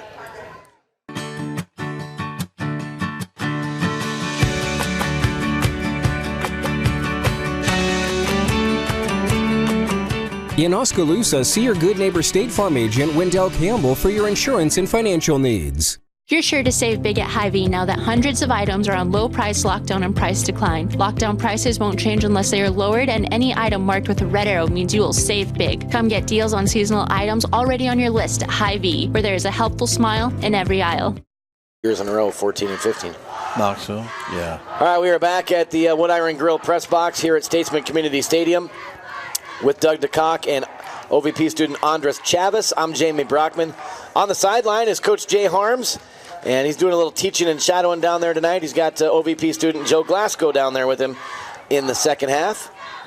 Out of the Oski timeout, 3rd down and 3, Indians from the Knoxville 29-yard line.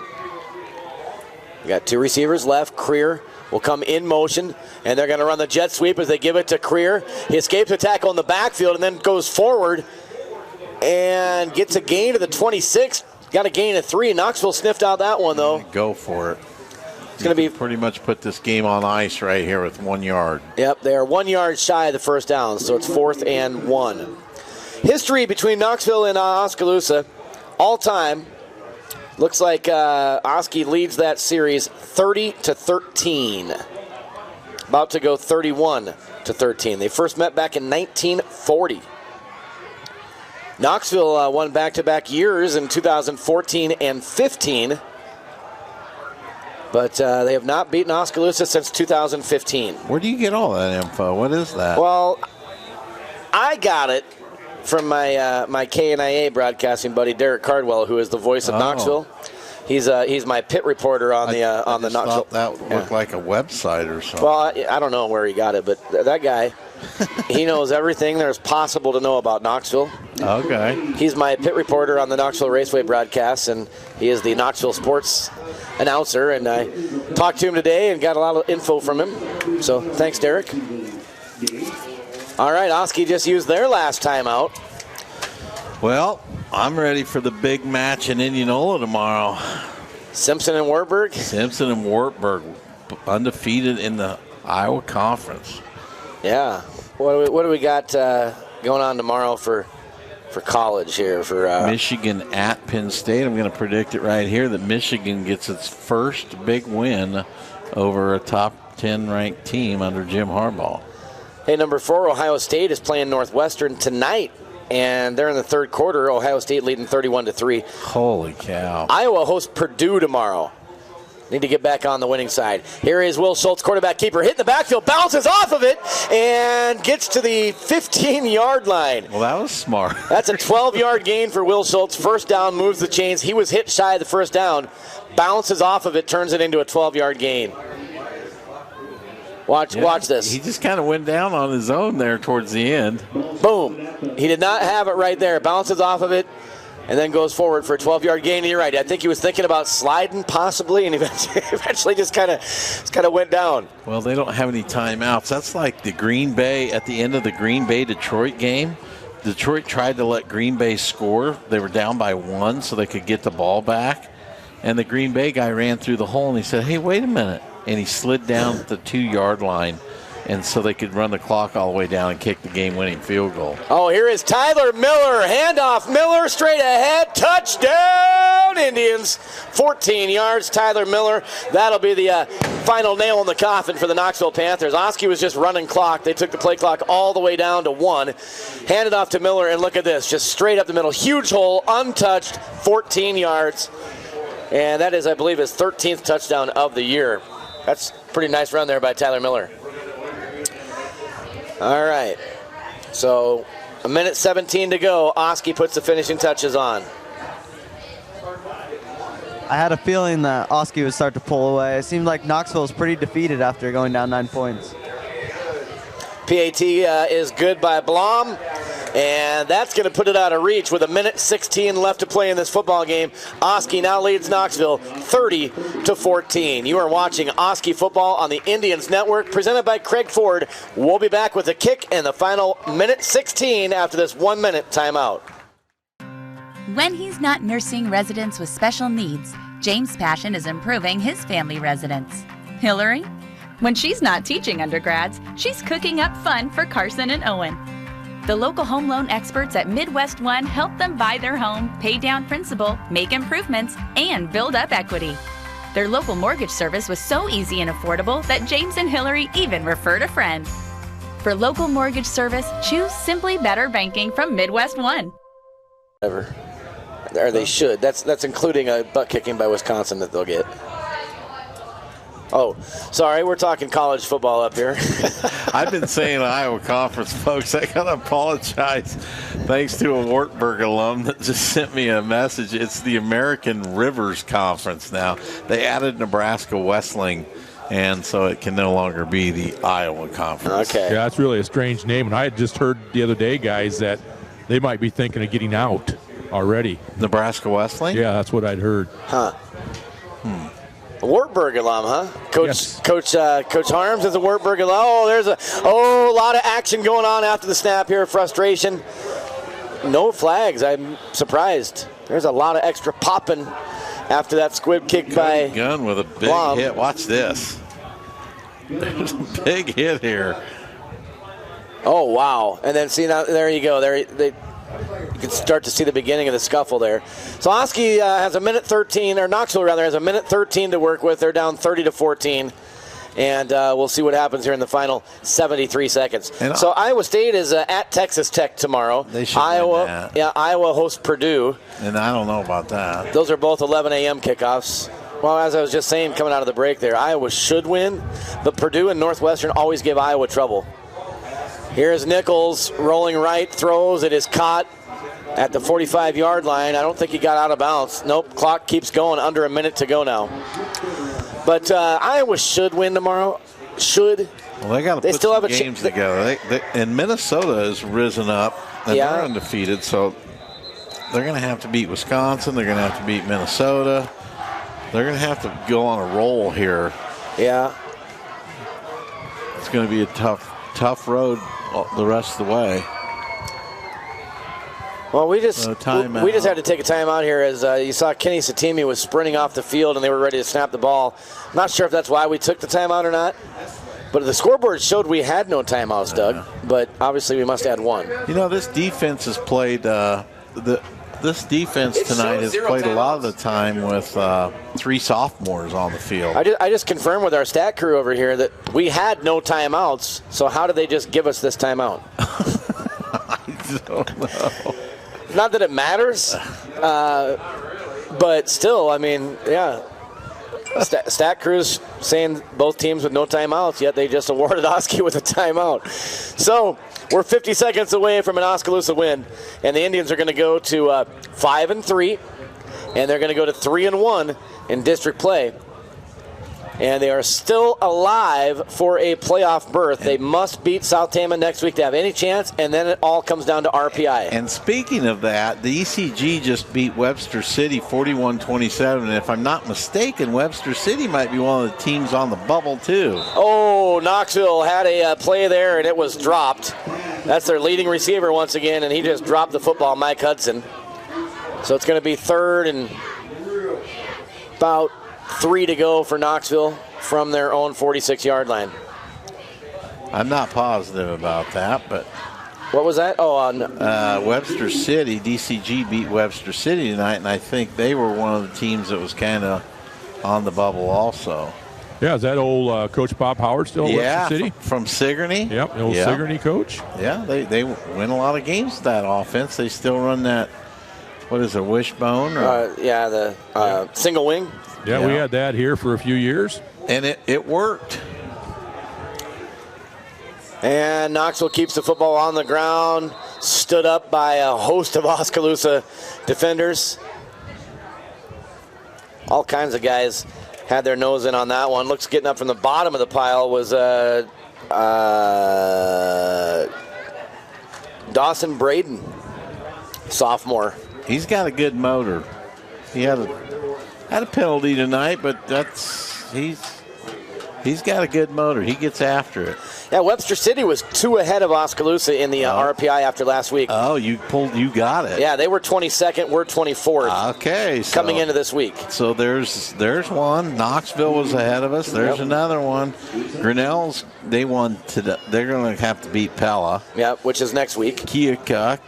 Well, as I told you at the beginning of the broadcast, when I called Coach Jenkins today, that's going to be the final play.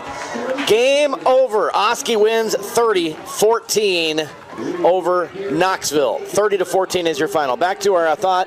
I talked to Coach Jenkins this afternoon. I called him. I said, hey, let's talk about this playoff scenario, just so I have it straight. And so he kind of told me how he has it figured. And he thought that after tonight, if we took care of business, that we might move as high up as into the teens somewhere, and then you beat South Tama next week, and you wait and see. But again, he thinks we'll be in the 15 to 18 range in the RPI when it's done. So we're either going to be one of the last teams in or one of the first teams out. That's close. Yeah. And Oski has been in the postseason before at 6-3, not that long ago. Just a couple years ago, went to Xavier and played Xavier tough. Well, Andres, nice Oskaloosa win. This is just what we needed after that game last week at Pella. Yes, sir. Now we rebounded, and we're going to be ready to beat South Tama big time and hopefully make the playoffs. Yeah, Oski will be a highly favored, to say the least, next Friday night in that game against South Tama, who will come in winless for the season. There you see the football team gathering in front of the student section, waving the Oskaloosa Indian flag, and here in a moment they will gather as a group and sing the Oski fight song. In fact, we'll let you listen to that.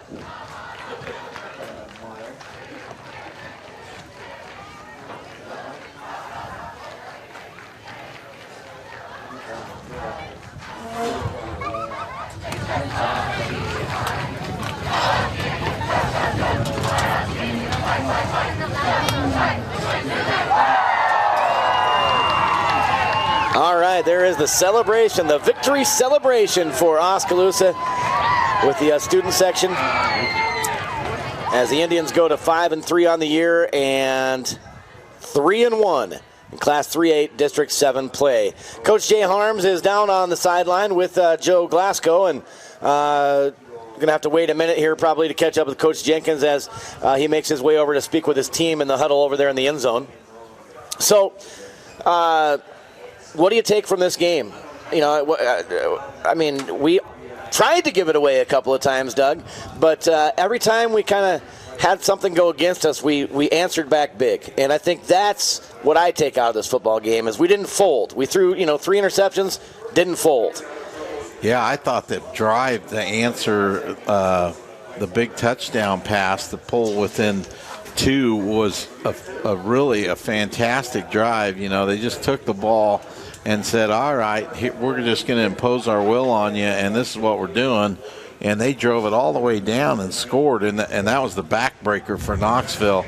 They had all the momentum. It looked like they was going to have a shot to upset Oski, and they just squelched it right there on that drive. Andres, what do you take out of this football game? Well, a big positive is our rushing game and Will Schultz's ability to rush, but we also need to go take the weekend, fix our passing game so we're ready if we make the playoffs, because we'll for sure get a tough matchup there. Oh, absolutely. That's another thing. Yes, you're right. We've got to, I think, polish up that passing game if we make the playoffs, because that's going to be big in the postseason. You can't just run the football against top 5 ranked teams. No, and we'll get a top 5. Yes, we will. Yeah. So yeah, you better be able to throw a little bit. And we showed some. That's the frustrating thing is we showed some good things in the passing game, but then we have some kind of boneheaded mistakes. So. All right. Well, let's talk about some of the changes that were made coming into this game. So Will Schultz back at quarterback. I give that, other than the 3 interceptions, I give it an A grade. I think that's the guy we definitely want at quarterback for sure. Tyler Miller back at running back. I like that. Even though he was carrying the ball still 90% of the plays when he was quarterback, I like that he's back there at tailback. I think the offensive line, I think the changes made there were pretty productive tonight. Well, we did have some negative rushing plays. I thought we had too many of those. At one point, we had 3 in a row. And, guys, defense is getting in our backfield. So we got some work to do there, but another week maybe together will help. And guys, I think we're fairly healthy other than Walker Newman. Yep. So... Well, Coach Harms is down on the sideline all bundled up and waiting for the discussion to conclude in the end zone for the team, and then Coach Jenkins will come over and talk to him. But Coach Harms, what do you take from this football game, and what did you see on the sideline tonight? Did you see the spark and energy that we've been waiting for? Well, I think you guys touched on a lot up there already. It was not a well-played game. It was not a pretty game from any standpoint. But, again, I liked what I saw from Will, at quarterback. I think we saw a little bit of that last week again at Pella when he went back to the quarterback position. And, he started doing tonight what he did early in the season where he controlled the football and then, he'd run it 2-3 times. Then all of a sudden he'd hand off to Tyler and just helps Tyler so much more. He doesn't have to have the ball in his hands all the time. And I thought that was huge. And then you mentioned, a little bit of changes that we had, the offensive line and things there as well. I thought defensively our kids played well tonight. Did a nice job when we had the turnovers that we had. That we were able to go ahead stop Knoxville on some drives. They definitely hurt themselves tonight with a lot of turnovers as well. But again, at this stage, it wasn't pretty, but you want to keep winning, and we got the W, and now we hope, of course, look forward to South Tama next week on senior night. This last home game for the seniors, and hope that you can get your way in the playoffs and then go from there. Yep. And, Coach, I know you're not going to be with us next week, so I appreciate all your work this season for us. Yeah, well, thanks, guys. It's always it's fun and to do this, and I know you guys enjoy it up there. And when we have these kind of games and throughout the season, basketball, football, what have you, it's always fun to bring Oskaloosa sports to the fans out there. And I'll tell you one thing, man, the wind never died down tonight. It stayed whipping all night long, and Joe was commenting down here too. I didn't think it was so cold. You were talking about that when you were down there, and I was sitting up there. But when you come down here and you stand, whatever, he goes, it's cold. So, yeah, he definitely liked it up in the press box a lot better, guys. All right, well, thank you, Coach Jay Harms. And we're going to go through some stats and stuff, so you can hang out there if you like and wait for Coach Jenkins as long as you like. And if you give up and come to the press box, I understand. So let's look at some of the game numbers here. Oskaloosa with 392 yards offense tonight, 288 on the ground, 104 through the air for Oskaloosa tonight. Knoxville with 303 total. They had 206 on the ground and 97 through the air. So these two teams tonight rushed for 494 yards combined between the two teams. Lots of turnovers there on both sides. Penalties, there were a couple big ones in the football game, but it certainly didn't have the impact of what we've seen other games this season. But I'm looking for the interceptions. Oski threw 3 interceptions. Knoxville threw 1, and then fumbles. Let's see here. Fumbles lost. Where is that?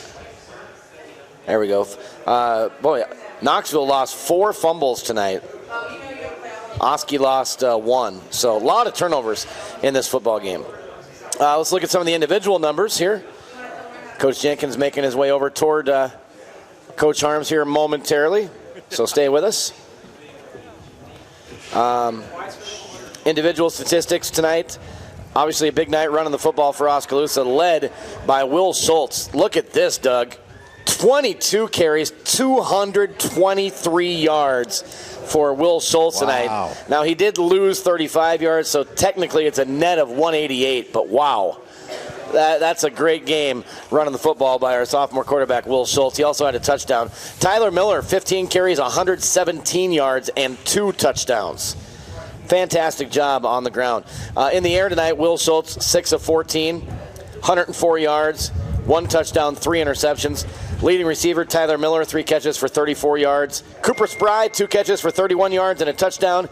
Reed Brown, 1 catch for 39 yards. And defensively,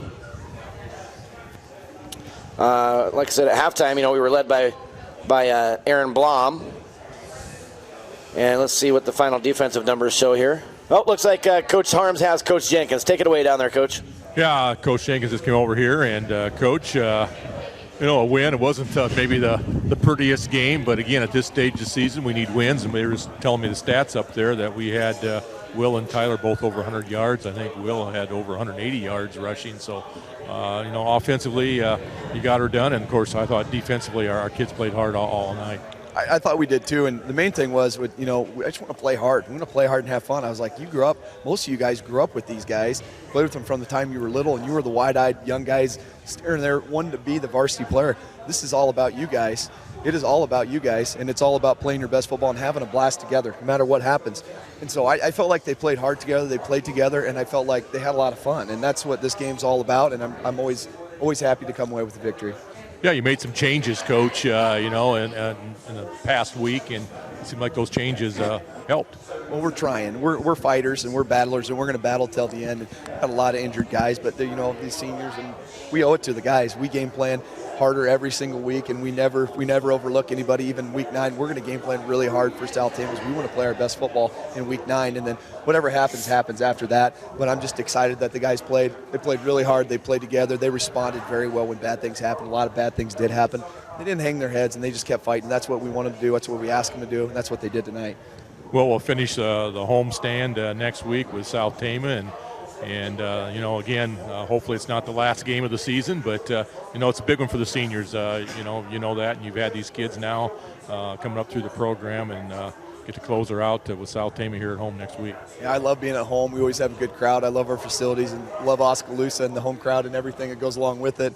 And the main thing is let's have fun, week 9, and let's just play our best football, and let's have a lot of fun out here playing together and just enjoy the moment. Whatever happens, happens. Well, again, thanks, Coach. Said it's been a great season again. Heck, only got 3 losses and a chance here to win next week again against the South Tama, and then said, like you said, just let it fall wherever it falls and be ready to go. Yeah, let the chips fall as they may, and really the losses we've had are all playoff teams. I feel confident saying that, and then we even beat a playoff team in Pella Christian. So there's 4 big games right there that we played throughout these weeks. We beat a solid Newton team too, and so it's been a great year. It's been a lot of fun, and this group of seniors is really special to me. And this is the 4th year we've had them all the way through since they were freshmen. So they're a special group, and we owe it to them to finish this thing out tough, and we will next week here in front of our home crowd. Okay, so thanks for coming, Coach, and there you got it, guys. Coach Jenkins again on a nice win tonight here against a pretty good Knoxville team. It wasn't easy, and again, the Indians will close her out next week here at home against South Tama. All right. Thank you very much, Coach Harms, for your work all season on the sideline. So Aaron Blom did lead the defense tonight with 9 tackles. Kenny Satimi and Cody Gunn each had 7. Colin Snicker and Noah Van Veldhuizen with 5 tackles each for the Indians. And just a great, I thought, we've been a little bit here and there, but overall I think a pretty strong defensive performance tonight for the Indians. So recapping the scores for you. Last thing we'll do, Oskaloosa got on the board first with 5:35 to go in the first quarter. It was Will Schultz connecting with Cooper Spry for his first varsity touchdown, 19 yards, and Oski led 7-0. Knoxville evened it on an 87-yard burst by Connor Bailey with 9:48 to go in the second quarter, tied the game at 7-7.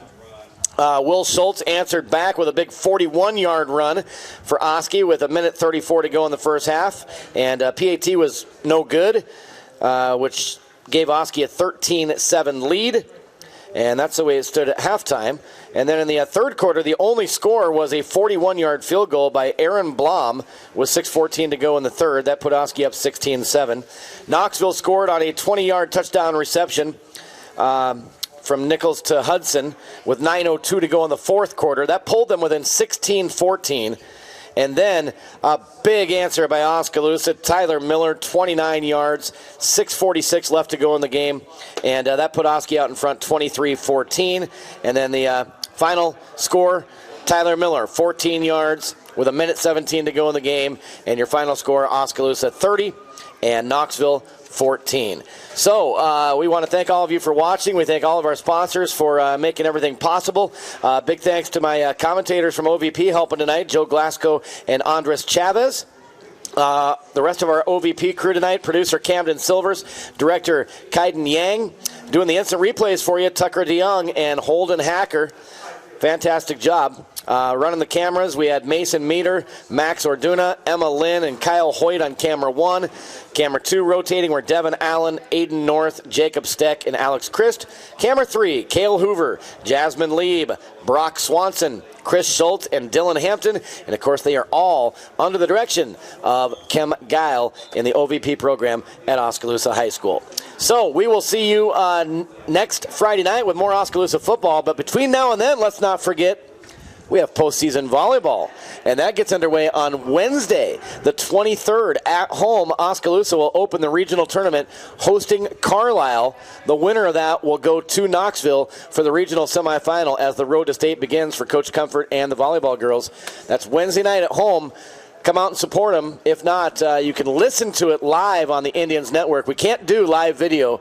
The Iowa Girls High School Athletic Union does not allow it.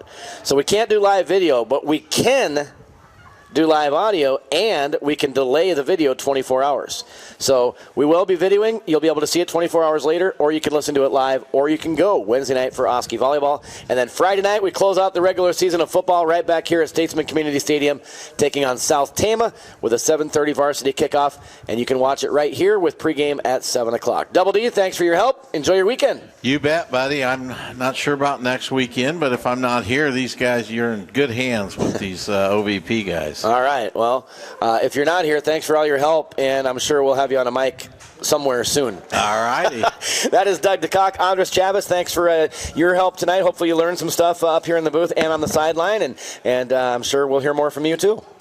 And big thanks to Joe Glasgow from OVP as well. So, for our entire crew, my name is Jamie Brockman. Thanks again for watching, everybody. Indians win tonight, 30-14 over Knoxville. Enjoy your weekend, everybody. We'll see you Wednesday with volleyball and next Friday for Oski football, right here on the Indians Network, presented by Craig Ford.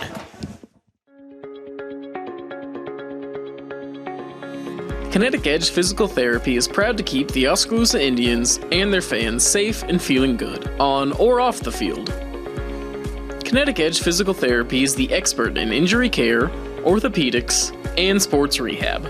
Kinetic Edge offers friendly and knowledgeable professionals who will get to know you and your goals, to help you get back to doing what you love in no time. Find out more at kineticedgept.com. Edward Jones is a proud sponsor of the Oskaloosa Indians on the Indians Network. I'm financial advisor Jennifer Main. I'm financial advisor Austin Norris. I'm financial advisor Amber Coffey. I'm financial advisor Jason Rosenboom. I am financial advisor Brandon Kane. I'm financial advisor Michael Bush. Call us today at 1-800-ED-JONES or visit edwardjones.com. Edward Jones, making sense of investing, member SIPC. Every morning before my family and I head out the door for the day, we tell each other to be the one. It's a challenge we make to each other to step up and show kindness when we have the opportunity. I'm Mike Sitzma, funeral director here at Bates Funeral Chapel. I see families in some of their toughest times. However, I get to see our community at its best through the outpouring of love and support they show those affected by loss. I challenge you to join me and my family to look for opportunities daily to be the one.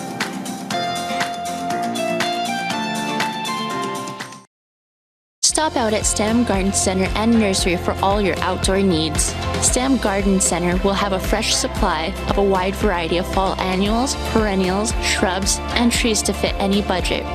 Autumn Acres will be open Saturday, September 21st, and be open each Friday evening and Saturday through October 26th. Autumn Acres has family fun for everyone, so stop out at STEM Garden Center and Nursery and experience autumn.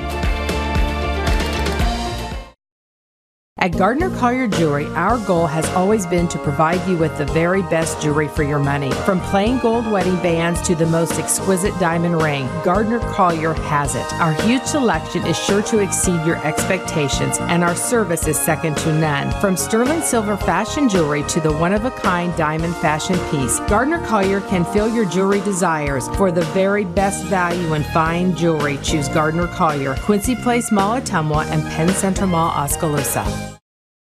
Hi, this is Michael, owner of the Wood Iron Grill in Oskaloosa on South 11th Street, your home for chef-inspired cuisine. From the delectable food that we serve to our gracious hospitality, the Wood Iron Grill provides a warm atmosphere with panoramic views, multiple seating options, including our spacious bar where you can enjoy custom-crafted cocktails while watching your favorite game, including live Oskaloosa sporting events on one of our many TVs. Proud to call Oskaloosa home and proud to be awarded the best burger in the state. For extraordinary flavor and impeccable service, it doesn't get any better than the Wood Iron Grill. Check out our events and specials calendar online or on Facebook. With 16 bays and several trained technicians, Bill & Ray's operates the finest diesel engine repair and towing service in Southeast Iowa. They perform complete engine repair, electronic diagnostics on all types of engines, drivetrain rebuilding, fleet service, and motor coach repair, along with 24-hour wrecker service with no limit on travel radius. Bill & Ray's will get you back on the road.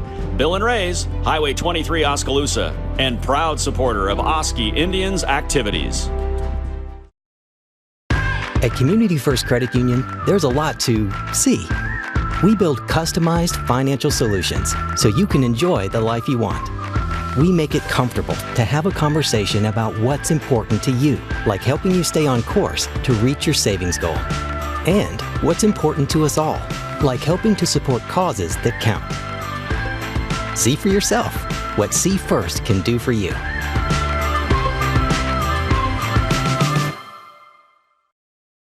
My name is Amanda Seeley, and I've been coming to Dr. Schuster's office for 15 years now. I'm a mother of 3 little boys, and since having them, they've been coming to Dr. Schuster's office in Oski Dental. It's been really seamless. I expected a little few hiccups, but he just has this approach that they're very comfortable again. You're the best! We're gonna shoot for being a lifelong patient. For nearly 40 years, Musco has specialized in the design and manufacture of sports and large area lighting solutions. From neighborhood ball fields to international speedways, Musco is committed to providing cost-effective lighting solutions and services you can rely on. For your budget, for the environment, Musco Lighting, we make it happen. Whether you have great credit, not so great credit, or even no credit at all, everyone is welcome at Craig Ford in Oskaloosa. And if your credit score is not so great or even bad, we have the vehicles with extra rebates and incentives to help you rebuild your credit and get you into a nice, dependable vehicle. So whether your credit is great or not so great, let my staff at Craig Ford in Oskaloosa help get you into a nicer, more dependable vehicle.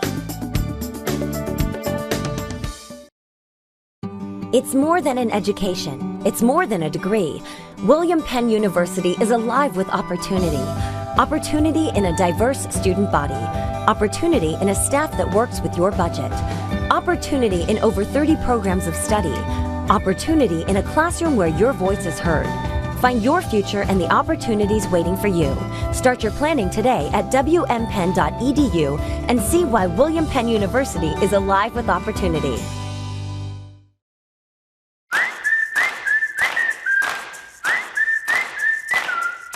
If you want to save more, if you want a butcher who knows more, if you want fewer aisles and more value, less quantity, more quality, if you want more of this, and this, and this, this is Fairway, and this is how we do more. Putting our all into meat and grocery. Putting our all into meat and grocery. Putting our all and more into meat and grocery. Water is more than just a source of life. We have fun with it, clean with it, grow with it, save lives with it. How water gets to us is rarely ever thought about. But at Clow Valve Company, water is never taken for granted. We design and build some of the most advanced water valves and hydrants in the world from one of the cleanest, greenest, and safest facilities in the United States. Clow Valve Company, it's more. At Mahaska Health, our team is dedicated to caring for you through every season of life. Whether you are in need of a same-day appointment, preparing to expand your family, or about to undergo surgery with our excellent surgical staff, we are dedicated to helping you feel your best, today and every day. Recognized as a top 100 critical access hospital, we are continually driven to enhance the health and well-being of the communities we serve. Mahaska Health. Come experience Penn Central Mall. With a variety of shops, services, restaurants, and more, Penn Central is the place to go for all your shopping and entertainment needs. Grab a gourmet grilled cheese at Wonder Lunch, shop the latest trends at Maurice's, find the perfect gift at Gardner Collier, or enjoy a night out with ice cream and retro arcade games at Old School Pinball and Arcade. Penn Central also has numerous public events scheduled throughout the year to provide fun for the whole family. Find them on Facebook to stay up to date with deals and upcoming events. Walk, shop, enjoy. Penn Central Mall.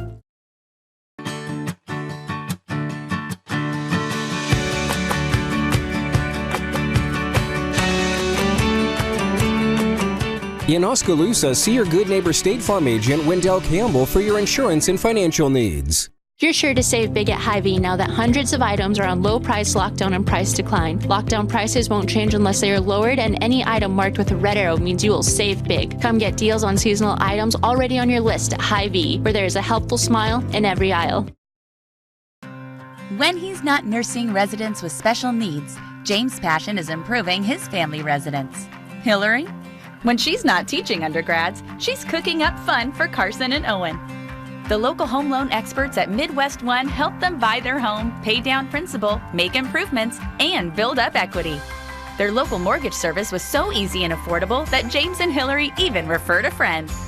For local mortgage service, choose Simply Better Banking from Midwest One.